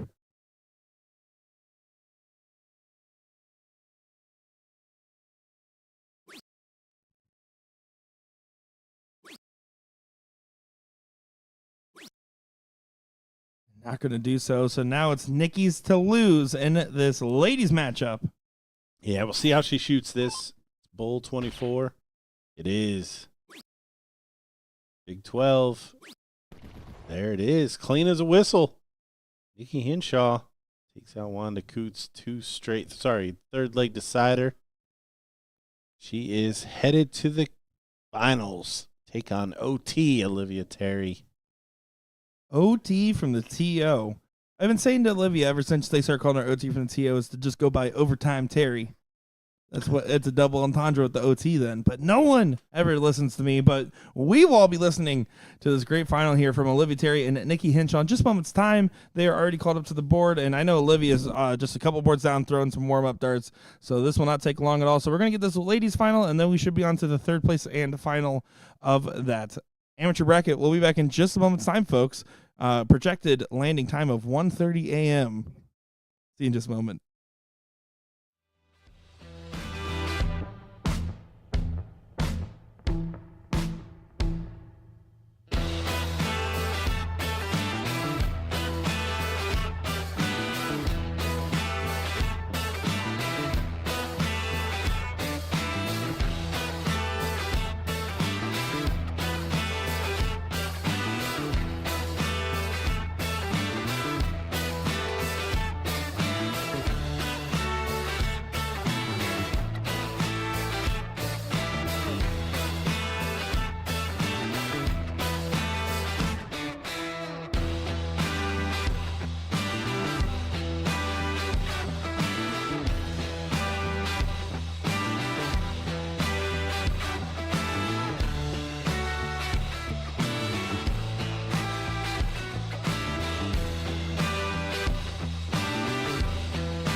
It's finals time here at the Ohio Regional for the 39th annual BullShooter World Tour. We got the ladies up on the main board here. Olivia Terry, OT from the TO, taking on Nikki Henshaw. Her first round loss, fought all the way back for the rematch. I'm Nick Teixeira and Gordon Dixon. Yeah, this is awesome. Nikki obviously poised to try to take this double dip away from Olivia Terry. But Olivia's starting off strong, and Nicole not starting off the way we just saw her kind of dismantle Wanda Kuntz in both of the 501 legs. A beautiful grouping on those misses, but doesn't matter if it's outside the bowl too much. Her whole strategy, I was going to say before going into that turn, is Olivia might return the favor. She does return the favor. In the almost exact same pattern of darts that Nikki did. Nikki's route here should be the continue the 0-1 dominance. If the cricket game shows up for her, that's great. If she does what she did in 0-1, well, 0-1's 2 out of the 3 games anyways. Yeah, and that's why, I mean, I think that's why we saw her come all the way through that loser's bracket, because it is very 0-1 heavy. Even if somebody does get her in cricket, obviously she's got the game on these bullseyes to not only come down the board, but get perhaps multiple chances to finish. I will say, looking at this bracket, there was a lot of different combinations of this final, but this is not one I would have debated if you told me in advance. Nikki, again, been working on her game quite a lot, and OT from the TO, I would say probably, I would argue say probably top 3 definitive in Ohio female shots. Agree or disagree, Mr. Ohio man? On the soft tip side, Soft it would be difficult to argue that. Now you start adding in everybody that plays darts and on different boards and different formats. I think they're maybe still in the discussion. Don't mishear. But on the soft tip side, I think that. That's a pretty easy case to make.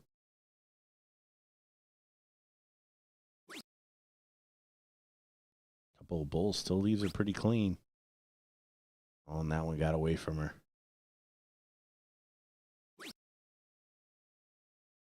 She had a lot to say about those darts as well. Handing the opportunity over to Nikki. I think maybe a little bit too much respect between these two. I usually hate that saying, but I think both are just pressing right now, and it's hindering both. I can't really disagree with you on that front, because again, you look at the paper, there's not much that would say that this should be happening any other way than a explosive, high-octane matchup. And again, Olivia used her break effectively to a more traditional way than June did, as I think June's right there watching in the background. She was over at the board throwing matches ahead of when she knew she had to play, which is pretty traditional for her. She always gets to the bar early for a lot of her bigger matches anyways. Hasn't been able to channel that fire so far. And the fiery Olivia Terry is the scariest one.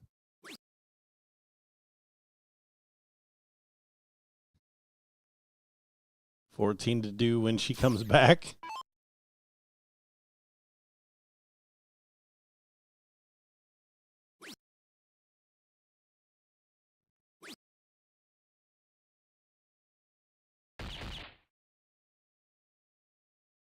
Good last. Leaves her a 2-darter.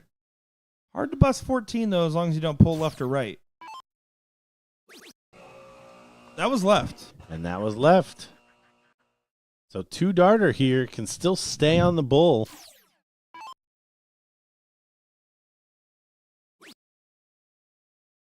Now needs a treble 18 for double top.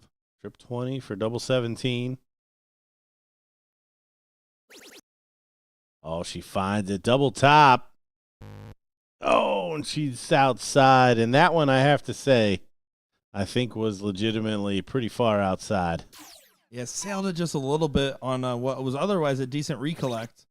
And this time sails that to the right. Nikki kind of just giving this one away.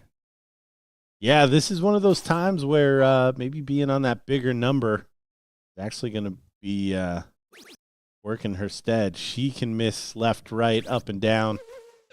and get some additional opportunities. And you see Nikki kind of throwing her hands up there. Yeah, very emotive in the background. So Olivia looks right to the camera, knowing she kind of got away with that one. I do love the positivity that Nikki has every time she plays the board, but that positivity needs to turn into some ferocity here in a moment. Yeah, a little puff of the cheeks here. Must-win leg. Can she have the same level of accuracy on the cricket numbers?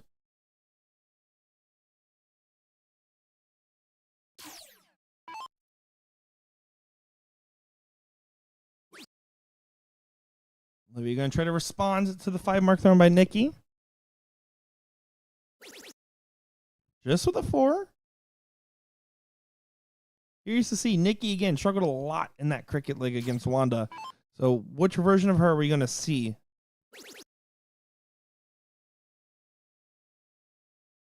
That's a new one, by the way. I love the different pantomiming hand motions from Nikki. You're a big fan as well. Oh, 100%. I can't not mimic after each one of them.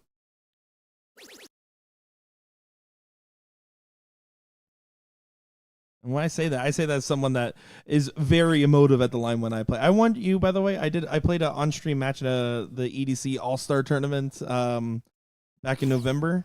Okay. And I want to just remove the commentary, and I just want you to commentate, because I might have been the craziest looking person that might have ever played in a dart feed. The comments had a lot to say about my antics while throwing, and it was a serious match, All-Star top 32 average of the event. So I need you to watch that one back. You'll love, if you love Nikki's hand motions, wait till you see mine. Yeah, no, I'm in.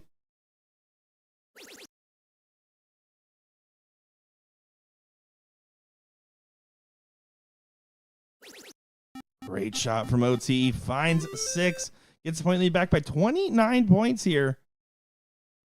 Nikki just going to be looking to find at least 2 20s to get that point lead first, and then can consider some other options. But at this point, just trying to defend those 20s. Do want to shout out, by the way, Gregory Amex II and Cody McGraw currently playing in that seat match for the non-pro bracket. Cody McGraw up 1-0 in that one.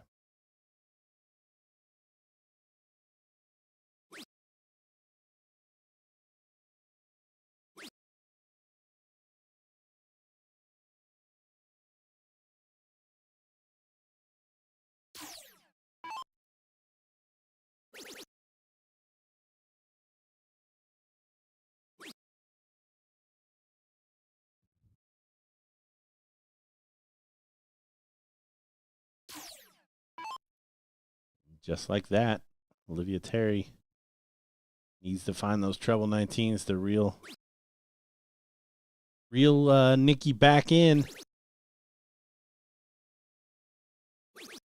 Oh, and she finds the double top. With the hand cannons at the end of it. She knows you're here. Yeah, pointing over to the non-existent camera. I like it.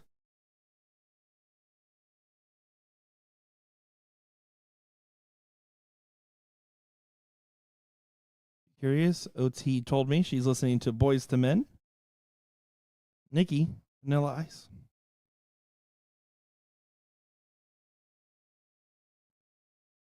Neither of them said that to me. You got me. I think I picked reasonable enough picks.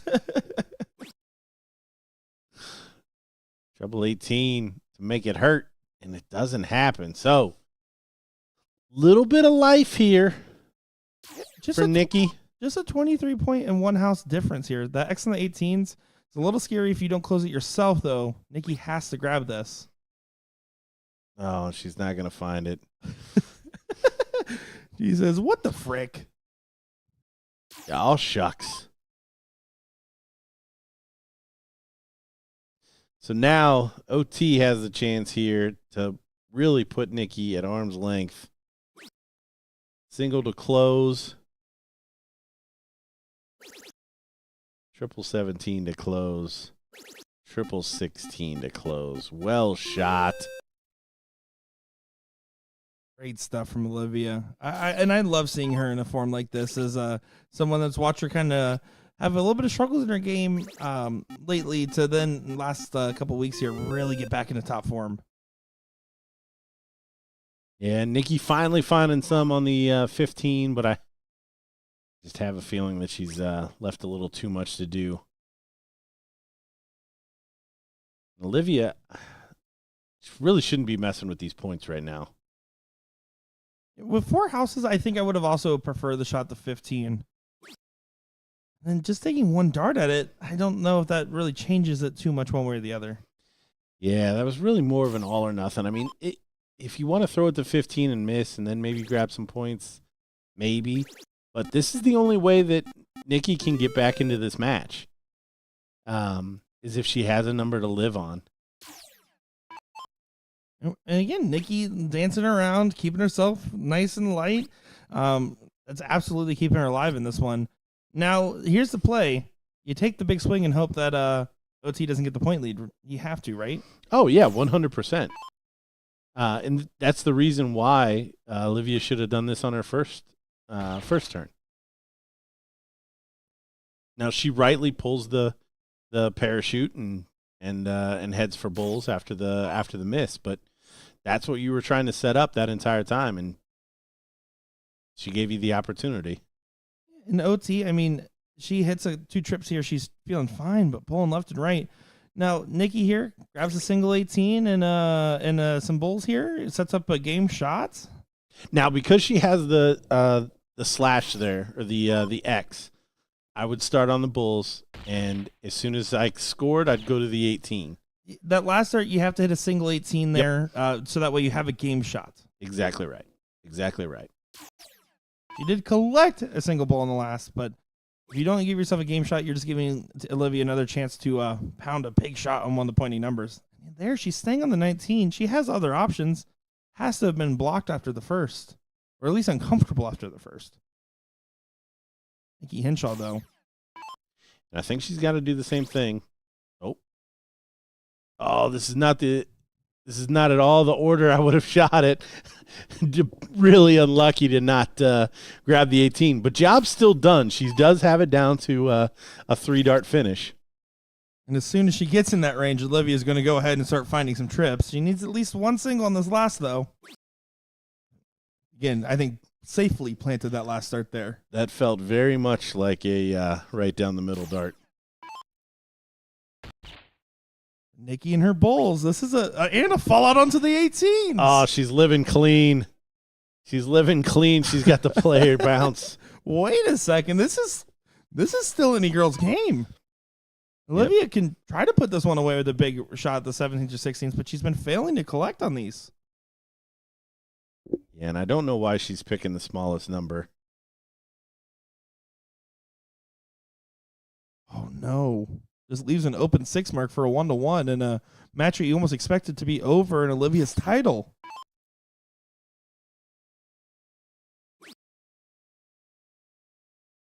Failed a little too early there. You might as well stay for at least one more dart. I mean, the bull did push it. She now has to find a triple or 2 singles. Or I'm sorry, now she's got to try find a triple or 3 singles to take that point lead.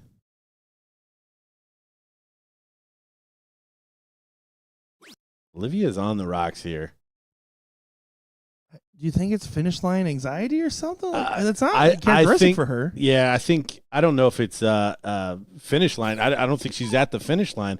I think she's a little frustrated that she's not in a better position after the lead that she kind of opened up. And in my opinion, it all comes down to her messing around with trying to get points and let Nikki live on the 15.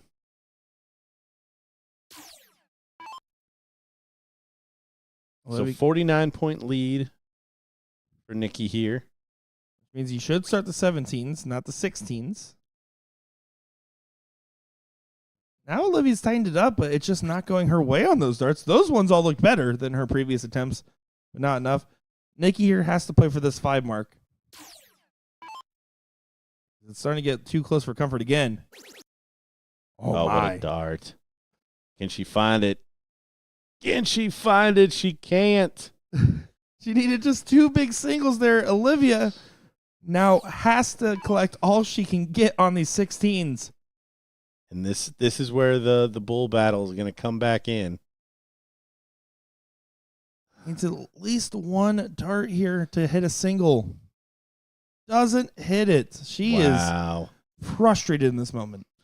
Yeah, no, I do not chalk this up to finish line-itis. I think this is Olivia just rattled because she wasn't able to she wasn't in a better position after the lead she took. But what a comeback there from Nikki Hinshaw.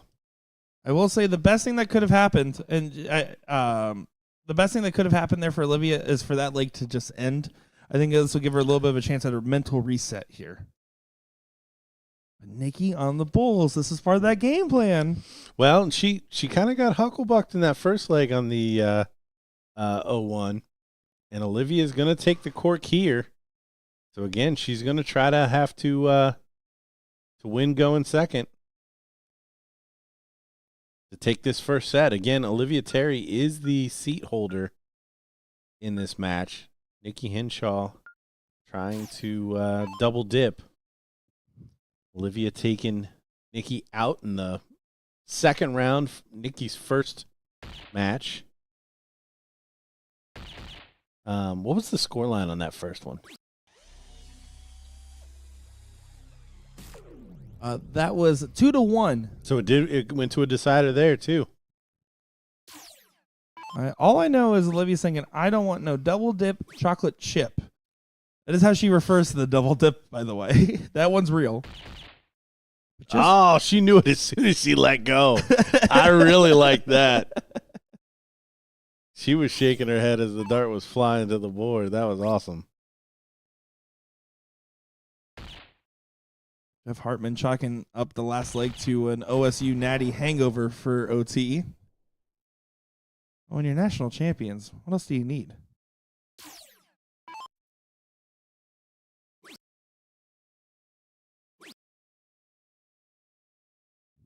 Nikki having some bullphobia here. Again, another dart where she knew she drilled on the last, but isn't able to channel it on the first 2. OT from the TO. Try to tee up on the OUT.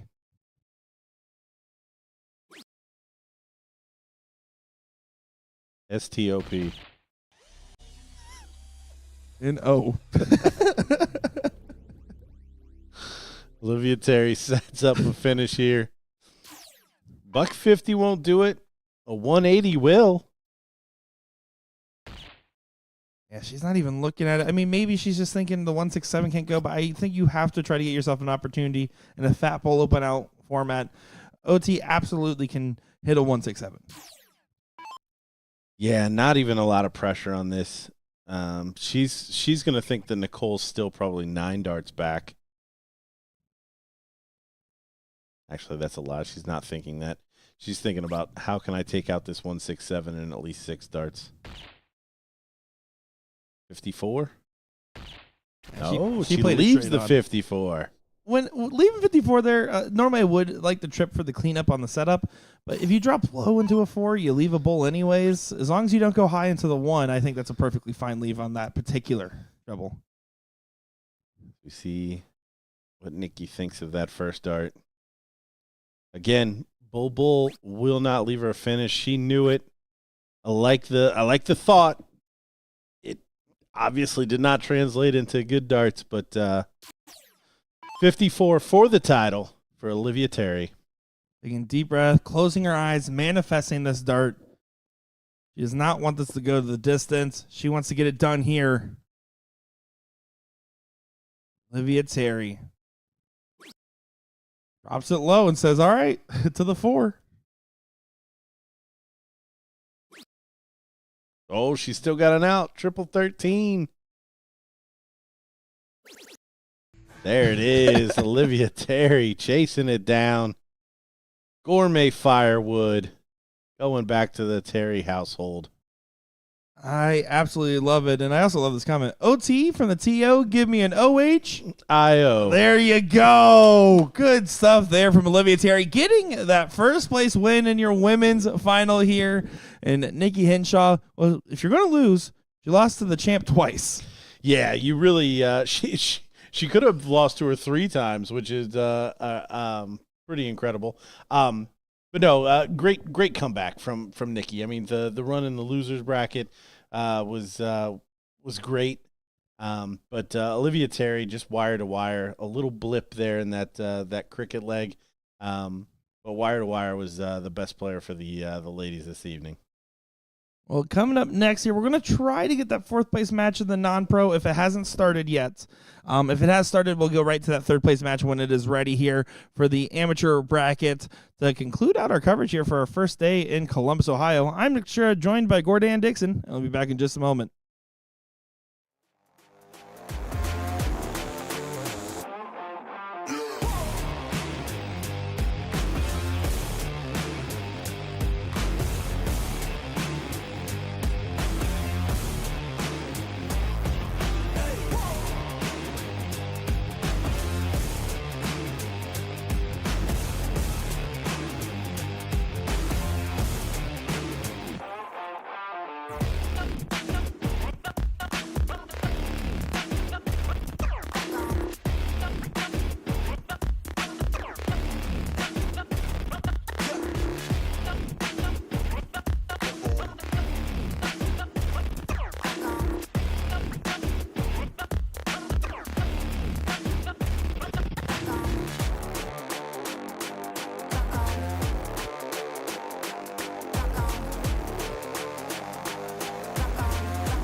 Fourth place matchup here in that men singles combo. Jerry Joseph going up against Ben Mall in this one.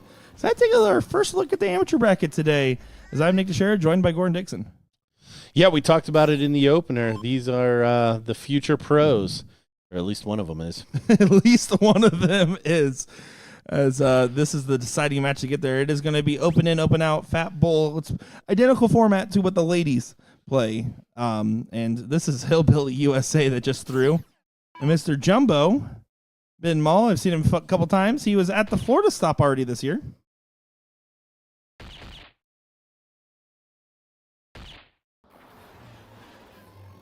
Currently has hit 6 straight pulls.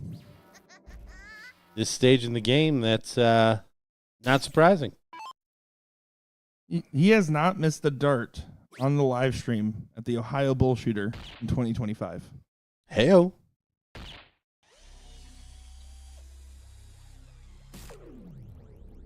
That is a very baseball-ish stat. That is. I was kind of picking hairs towards the end of it. Statistically speaking, he has missed the dart.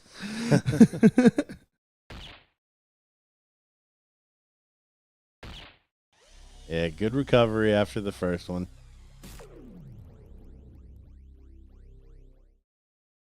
So 150 will leave a finish in an open out format.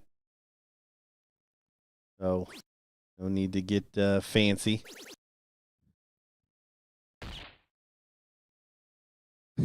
See what Jerry Joseph thinks of that one. I love how much they're not afraid to let their darts know how they feel. No, in addition to the most fist bumps, as we see 220s coming in here to finish this leg off. Oh, it doesn't happen. Slides over to the 19. We have seen the most fist bumps and the most Tweety birds. birds. You people in Ohio just do it. I say you people like I'm not from Columbus, Ohio, but people declaim me for Florida at this point. I did hear a stat that we may or may not cuss the most in the entire union. No, New York exists. I'm telling you what I heard. Don't shoot the messenger. You're right. I'm sorry. That's a 1-0 jump for Ben Mall, mauling his way to a victory. Jerry Joseph, Hillbilly USA, going to have to start off cricket here.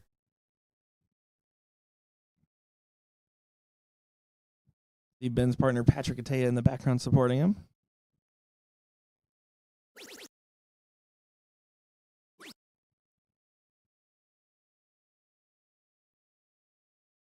Only 4. Yeah, the last one got away from him a little bit. Again, he kind of has a little flick of the wrist with his throw.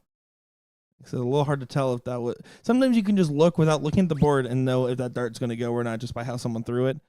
This is a little sneaky. And Ben's also always has a little bit of snatchiness with his, as you kind of see. But finds a 7.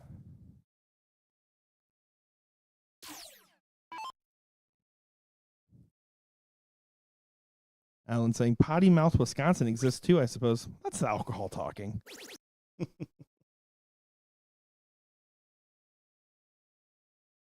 Reels back 80, but Ben Mall seems to be on one here. Yeah, looking pretty sharp.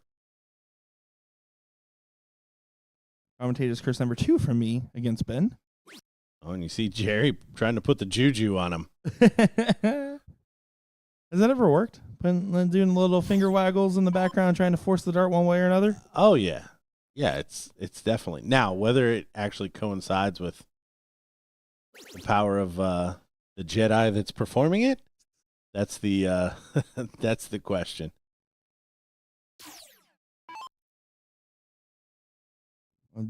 Jumbo Ben Mall here, looking for a recovery turn. Good marker on that 19. Takes advantage of it as well. 10 points up. Decides to stay. I do think it's interesting, and you see this so much more with the amateur versus the pro brackets, but right there, last start in hand, he was up 10 points. A lot of times nowadays, the pro shot is to take the look at that 20, try to hit the blocking shot, and worst case scenario, you trade down in numbers. In this case, he opted not, and he stayed for points, but it was for not, as Hillbilly, that is, does hit a 7 there.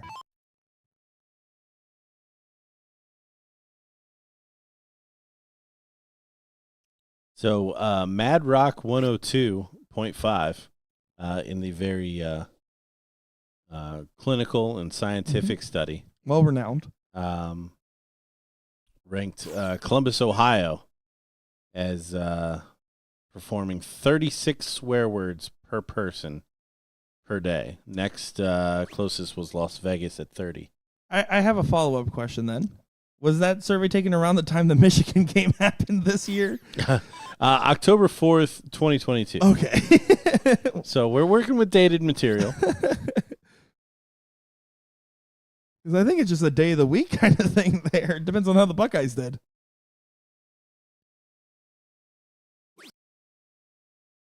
Yeah, there can certainly be some flare-ups.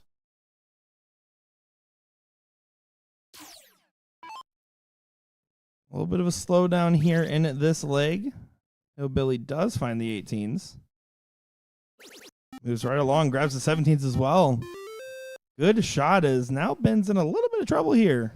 Yeah, kind of expected Ben to continue on. He started off with 7, and ever since then, really hasn't put in what was needed to continue to turn around this cricket leg. Well, that's the first step on the turnaround as he hits a 3 in the bed for Jumbo there. Hillbilly gives him a respect, and then Ben goes for an awkward fist bump. I love soft tip darts sometimes. I actually do love soft tip darts, but man, can we just agree the fist bumps are a bit excessive nowadays? It's a plague. Nowadays, they always have been. That's fair. Shake hands at the beginning, shake hands at the end. Acknowledge good shots. Don't Like Hillbilly did. take me too serious here.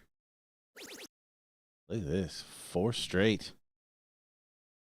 Then short arms the 20 back to the 16 and is able to find it 5 for 6 on him.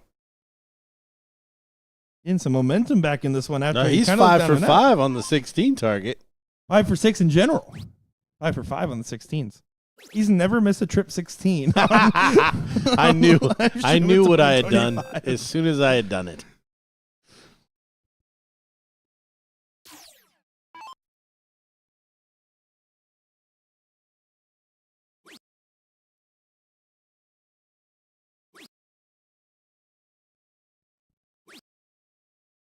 Just 3/16 after the statistic was pointed out.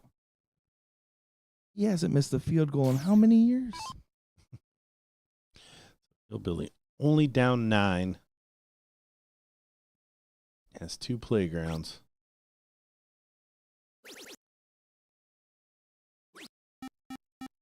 Decides to stay on it. I don't mind that shot at all. You're just trying to reapproach with the point lead here. Make Ben feel the pressure.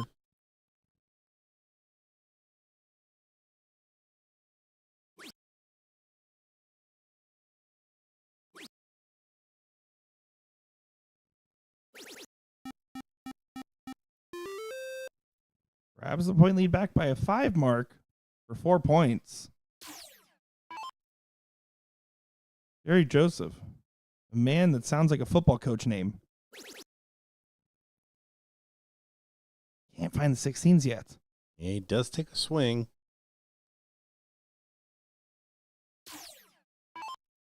$56-point deficit here. The 4 marks on the 16. Let him take a shot at one of these other numbers. It looks like he's just staying there. He finds another 7 mark. Continuing to keep that pressure on JJ. At some point, you're going to have to give yourself the opportunity at the 20s and 17s. It's awkward because you're down 2 numbers, but you're just going to get outgunned overall. Admittedly, Jerry Joseph's been way better on the 17s than the 20s. Yeah, it's been kind of odd. He's kind of switched around here.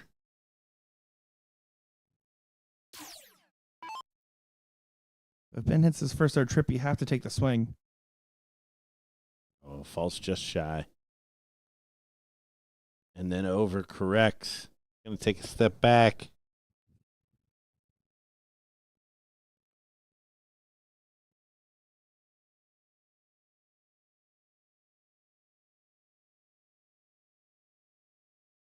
And a whole lot of nothing on that one. As a flat line from Ben Mall. The wrong time. And now you can see Jerry with a clean shot. Takes advantage of it. And then some, closing up the corner pockets with a Cobra combo.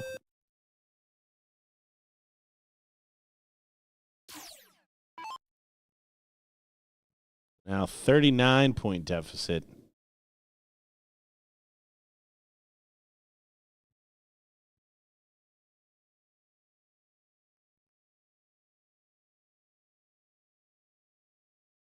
$39's awkward because you have to just play for the 5 bulls. You could hit the white horse, but a white horse into 5 bulls is a tough shot no matter who you are. In this case, only grabs 2. Jerry Joseph should just be able to attack this and make this 1 apiece.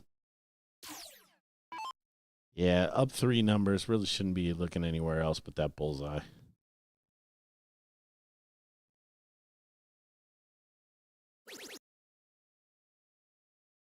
Oh, he did miss wide left and right, so if you're going to take a last start stab, that's probably the most value you're going to find on a given segment. And calling the 60 the most valuable segment on the board is pretty progressive. Gordon, with my time spent with you, I hope you know I've been getting more divisive and not riding the fence as much. I've taken it to heart. No, you took a stand right there.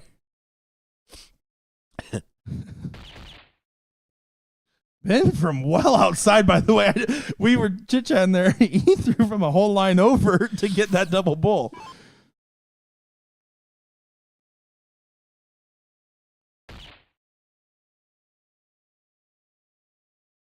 This is the outside opportunity starting to rear its head. I mean, it's still a lot of work to be done. But 1 bull and 6 darts from Hillbilly helps out Ben quite a lot.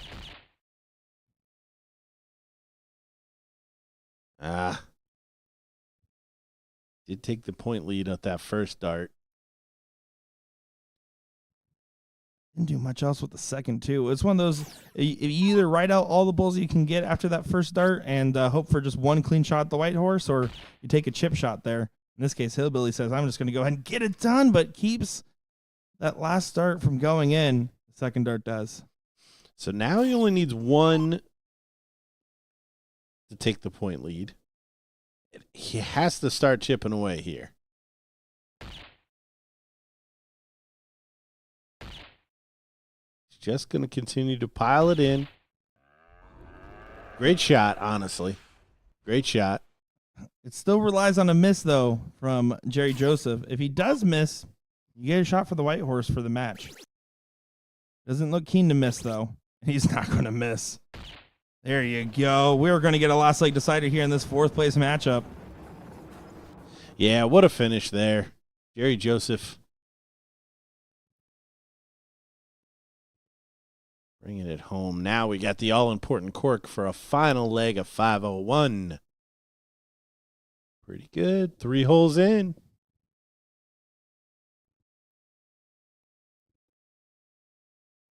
He needs the best of the bull. Has been arguing with him a little bit. Not happy with it at all.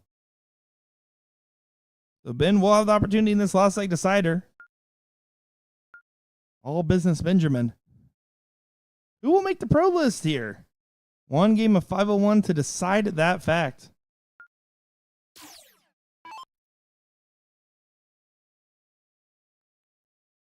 Ben Mull to try to ball out.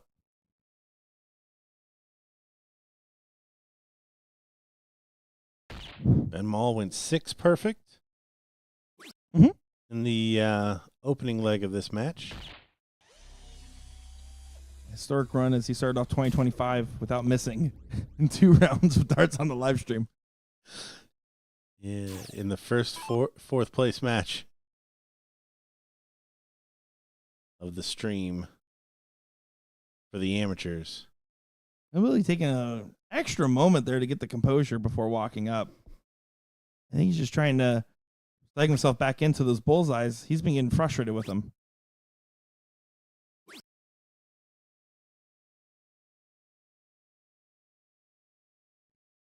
So we've seen that a couple times tonight, Gordo. I mean, there are a couple times where these bullseyes have been evading people, and you see them kind of start to into a little bit of a tumble tailspin, if you will. what do you do to try to get out of that when you think this one segment is the reason I'm missing right now, or when you're hyper focused on one thing in the matchup? Yeah, it's so tough to do. Now I will say the players that I think have headphones and different distractions, I think they've got a different opportunity. You can change the music that you've got going. You saw Wanda Kuntz earlier. She'll switch around and try to throw at the trebles to try to realign. I think you've got a couple things at your disposal to kind of change your luck, if you will. That's the most important thing at the end of the day, is just working on your headspace throughout the match. And again, that's why you see some players do better than others. For instance, again, Nikki Henshaw, who had some frustrating moments in her match, the positivity was definitely still apparent throughout it, and I think that contributed to her run, despite being in some last leg losers bracket matches, which are some of the most stressful to play in. And with Jerry Joseph, I mean, we saw at the end of that last leg of cricket, drip 20 for the single bull. I think that's the type of shot that he needs to collect on, is do that tune-up dart, hit a triple, and then go for that bull.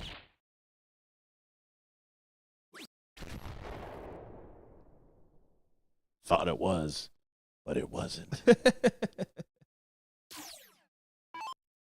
Well outside, Jerry Joseph cannot hit a hat trick to leave himself a finish. Still only getting one bull around in this matchup. So 95 for Ben Mull. Mull is way to the pro list. Not a bad miss.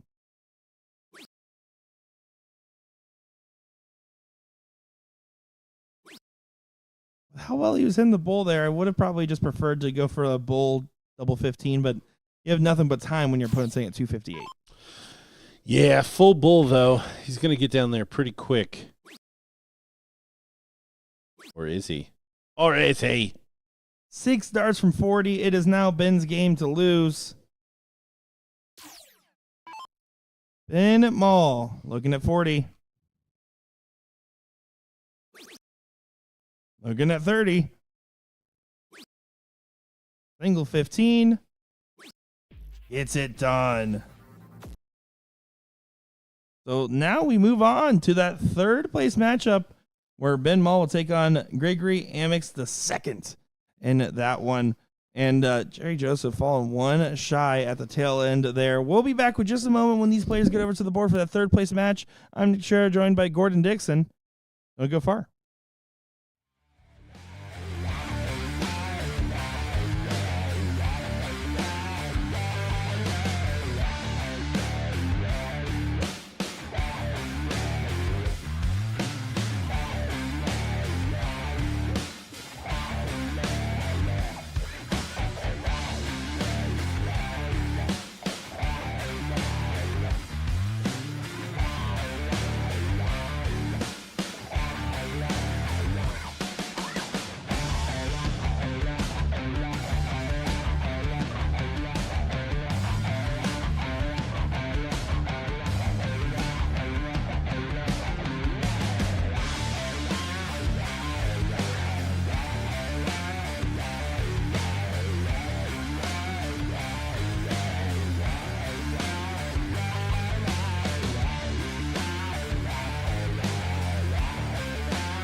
Time for a third place matchup here in our amateur bracket. Ben Mall versus Gregory Amix the second here, and what should be a good one. I am Nick DeShert, joined by Gordon Dixon on the call. Yeah, we're getting down to it here in the amateur bracket. Looking at a couple of pros for after Chicago. And Mall, Gregory joining that group. Winner here will take on Cody McGraw. Gregory, the one that lost in that seat match.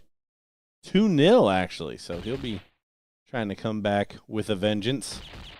Well, this is my first time seeing Greg throw on the stream, but I gotta tell you, the form immediately passes the eye test for me. I think that is a smooth stroke from our future pro. Don't mind much about that, although he is releasing those darts a little bit late, which is why he was dragging them, but brings it right back to the eye line, falls right on through. Yeah, and there's definitely a little speed to those darts, too. You can see the little bit choppier action of Ben Mall. Choppy, but seems to be effective for him. It's definitely one of those strokes, though, where those darts feel a little forced at times, but they tend to go where he wants them to go. So I'll put up a pretty solid performance in that last matchup there against Mr. Hillbilly USA, Jerry Joseph. This is my first time asking this weekend. Can we please get rid of nicknames for the tournament? Hello there, Fud. Oh, made a little bit of a mess of it towards the tail end of that one. Needed a single 14, pulled it low, and then needed single 3, pulled it high. Yeah, guaranteed to come back, but most likely he'll be under some pressure here. That is about the max amount of pressure you would expect on that given shot. Finding a high time there for G2. G2 Esports, known for their League of Legends roster. Back to the game. Back to the match. Back to the match. Had to get the first one in there. I just love your consistency to committing. You're like, that's the one catchphrase USA Darts has ever come up with that I'll support.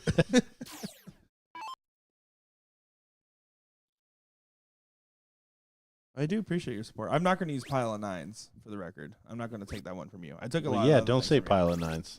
That's not the saying. pile of, was it pile and a half? That's it. I'm not gonna say. Now I'm not telling you. The fun is in not knowing.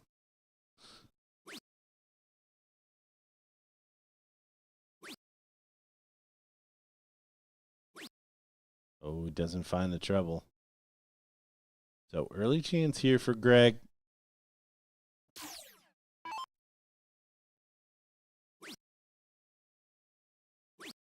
Going right back to points. Does take a swing with the last dart. Down a leg, I don't hate it.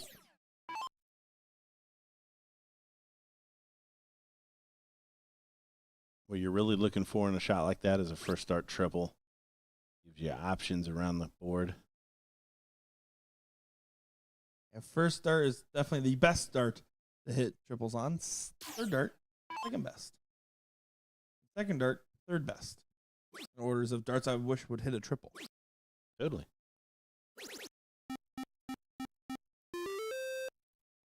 G2 there, doing just fine. Collecting the 5 mark. No fanfare needed. Gets the job done on that turn. And he's going to have to get settled. His 0-1's been looking pretty clean, but his cricket's had ups and downs for sure. That is definitely the case here.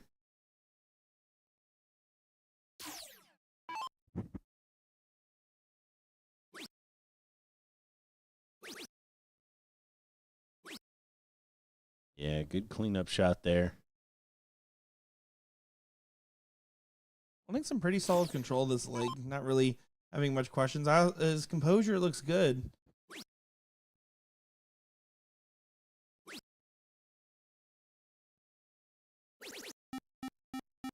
Good last.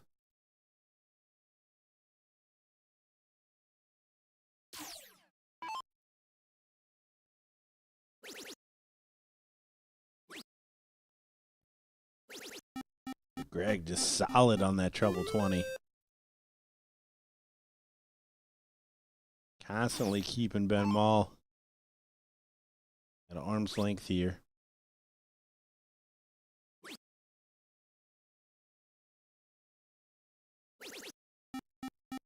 Comes over the top, finds the treble.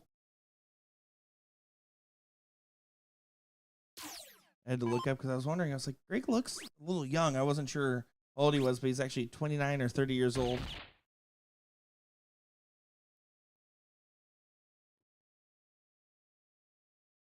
Was in the Columbus area, attended the University of Cincinnati. Curious. Yes, I did Facebook stalk him.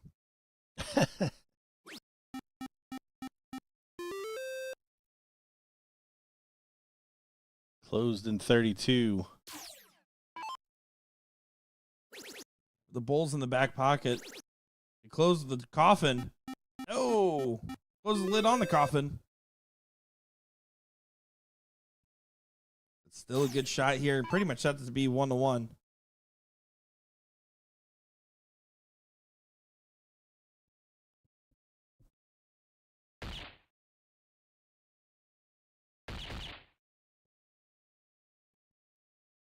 Here we go. G2, 1 bowl for a chalk matchup.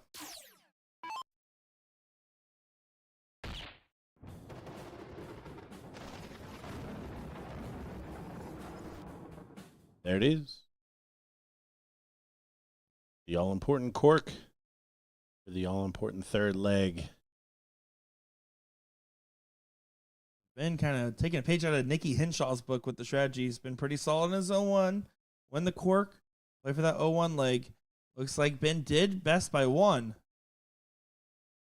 First, you got to pull out that strategy. 2 bowls around. You're going first. Should get you a shot at least at 1 point in this game.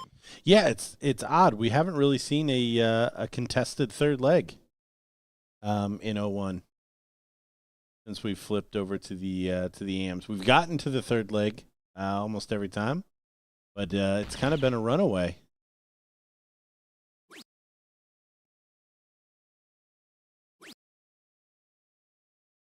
And after a beautiful first start, just not able to follow it. G2 will have an opportunity. He's going to take advantage of the opportunity. Finds 2 that looked like it could have been 3. And just like Nikki knew when it left her hand that it was good, there I think he wanted it back about halfway through.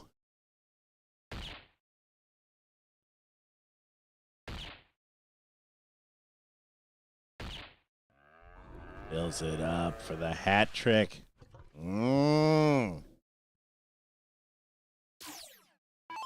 Solid darts there.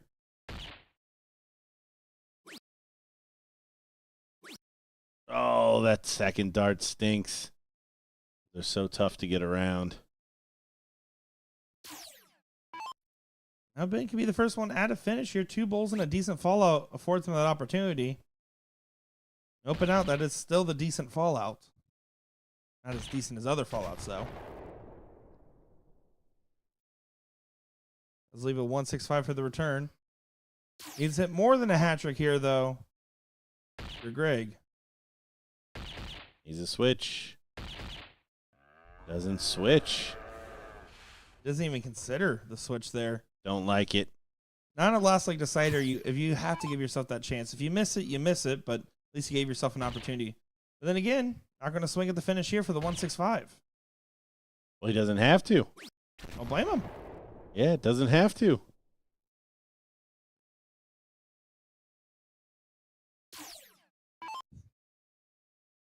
Got a tough crowd. They don't like your moo as much as my white horse noise. That was for the fans.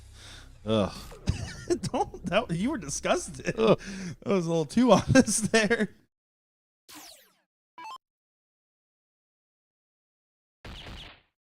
There it is. Good stuff there from Ben Mall as Gregory Amex II. See his head down, a little disappointed in the defeat, but you made the pro list. Job done. And Patrick McGinn has already congratulated you for making the pro list on Facebook, so that has to be worth something. That is not worth the Facebook paper it's printed on. That's what I've been told. Alrighty, well now it's time to see if Ben Maul can best Cody McGraw in their matchup here. Just called up to that finals board. Should not take long at all. We'll be back in just a moment for that finals match, folks. Don't go far. I'm Nick Teixeira, joined by Gordon Dixon.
It's finals time once again here at the Columbus, Ohio Regional for the 39th annual BullShooter World Tour.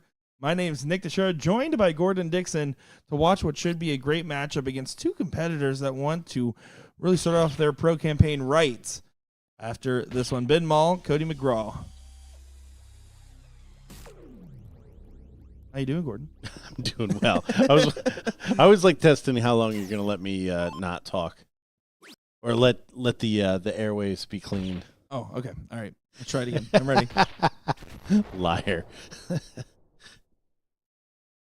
All right, so we have seen Cody McGraw kind of pacing back behind here as these other matches were going on, taking some practice. This is did Ben Mall and Cody meet at all before? I don't believe they did meet at all, actually, now that I'm looking at it here. So give me some routes to the finals here. Yeah, looking at Ben, he had a 2-1 win over Robert Ordrick, and then a 2-0 win over Roy Gibbs, 2-1 over Kiki before losing to Johnny Lane in a couple rounds in on that winner side. Then we, of course, saw him beat Greg Amex and Jerry Joseph, as well as Mark Cornelli and Frank Bilby in his run. So had quite the long run at that. Cody McGraw, on the other hand, definitely beat that first round convincingly, played against bye number 7. And then afterwards up to Mike Nix, Jason Johnston, and then Matt Iceman, Johnny Lane, and Matt Corsinelli once again. And then, of course, Greg Amex in that seat match. So pretty solid run there. Big bracket. Tough to get to this point, no matter how good you are or not. Yeah, completely agree. These big double elimination brackets. There's only one guy that really kind of skates. And it sounds like he had a first round bye. You get a bye in the 128, 64, 32, 16, 8, 4. You're the only one that really skates by, and there we see the seat holder taking it home pretty easily here. It's just wire to wire. Yeah, I mean, that was a solid performance there. And, you know, it's also, don't get me wrong, don't want to discredit him. He obviously got to this point by getting a bunch of wins. But you have to feel a little happy when 117 out of 128 players playing the bracket, there's only a couple buys in there. To get one of those buys, you get to relax a little bit and then get right into the mix. Seems like so far things are shaping up to be his day. And Ben Mall, I mean, again, fought really well. Had to win 5 in the losers bracket, a couple in the winners. So he chose a long route to get here, but he's been playing pretty consistent. Those 0-1 games have been his friend, though, and he lost that one. Yeah, it might be telling for him. Certainly no slouch on the cricket legs, but that open left a lot to be desired, especially after going down 1-0. The double dip is already a big ask. Now he's already with his back against the wall. Yeah, the secret whenever you have to face a double dip, triple dip, quadruple dip, whatever it may be, is just to think about the leg you're playing, right? I mean, you just can't get caught up in all the micromanagement thinking, oh, man, I'm already behind in this leg, lost the first one, have to come back and then do this, that, and the other. I'm thinking, what do I have to do this turn? That's usually the recipe to success there. Easier said than done. Sometimes. Yeah, we talked about it earlier. I think it was with Joe Hedrick. You can't win that next leg in your first shot. So there's no sense in trying to or getting frustrated if you don't. You can definitely tell that it is 1:15. That is true. On the bright side, 18 minutes left for my test bet.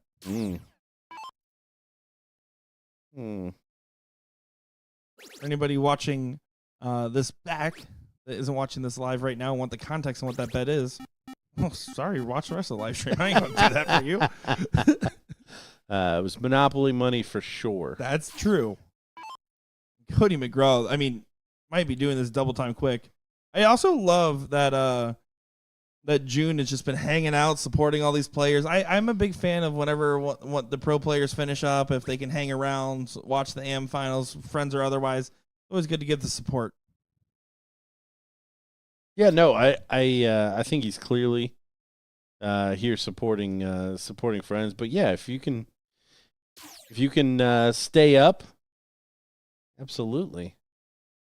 This is when some of the fun happens in a dart hall. That is true. This is some of the fun right now for Cody, and none of the fun for Ben in this one. One-way traffic. Got that one from you as well. Yeah, no, this is this is kind of what you sometimes run into at the end of the night. I think Ben may have kind of took the foot off the pedal. Job done, making it all the way back, and the double dip just never in sight here. Foot off the pedal is one thing. 6.0 and the AM bracket's another as well. You got to give credit where credit's due. Cody throwing some fire in this one. That's a double bull. Oh, that was an unlucky dart. And a double bull, of course it is. Gets that one there. And you can see Ben giving him some love. Job is done, though, and we're done at 1:19 in the morning in our Ohio regional, which, hey, you know what? Full bracket almost. Is pretty smaller good than the actual bet. I kind of like where my head is. Oh, you can't give too much context. Everyone is watching this clip Oh, now. yeah. Sorry. We need the views. Alrighty, guys. Well, that will conclude our coverage here for the the Columbus regional. Quarter after one. Quarter after one. Had a great time here calling games with you once again, Gordon, and I'm looking forward to getting our start time tomorrow. Events start at 10 a.m. Eastern Time. Stream will start at 10:30 Eastern Time, give or take, where we'll be live for coverage of all the AM events. That's going to be the Pro-Am doubles, the men's doubles, and the women's doubles. So don't go far, folks. We'll be seeing you bright and early in the morning. We'll meet you at Waffle House in the meantime. That being said, have a good night, everybody, and thanks for coming.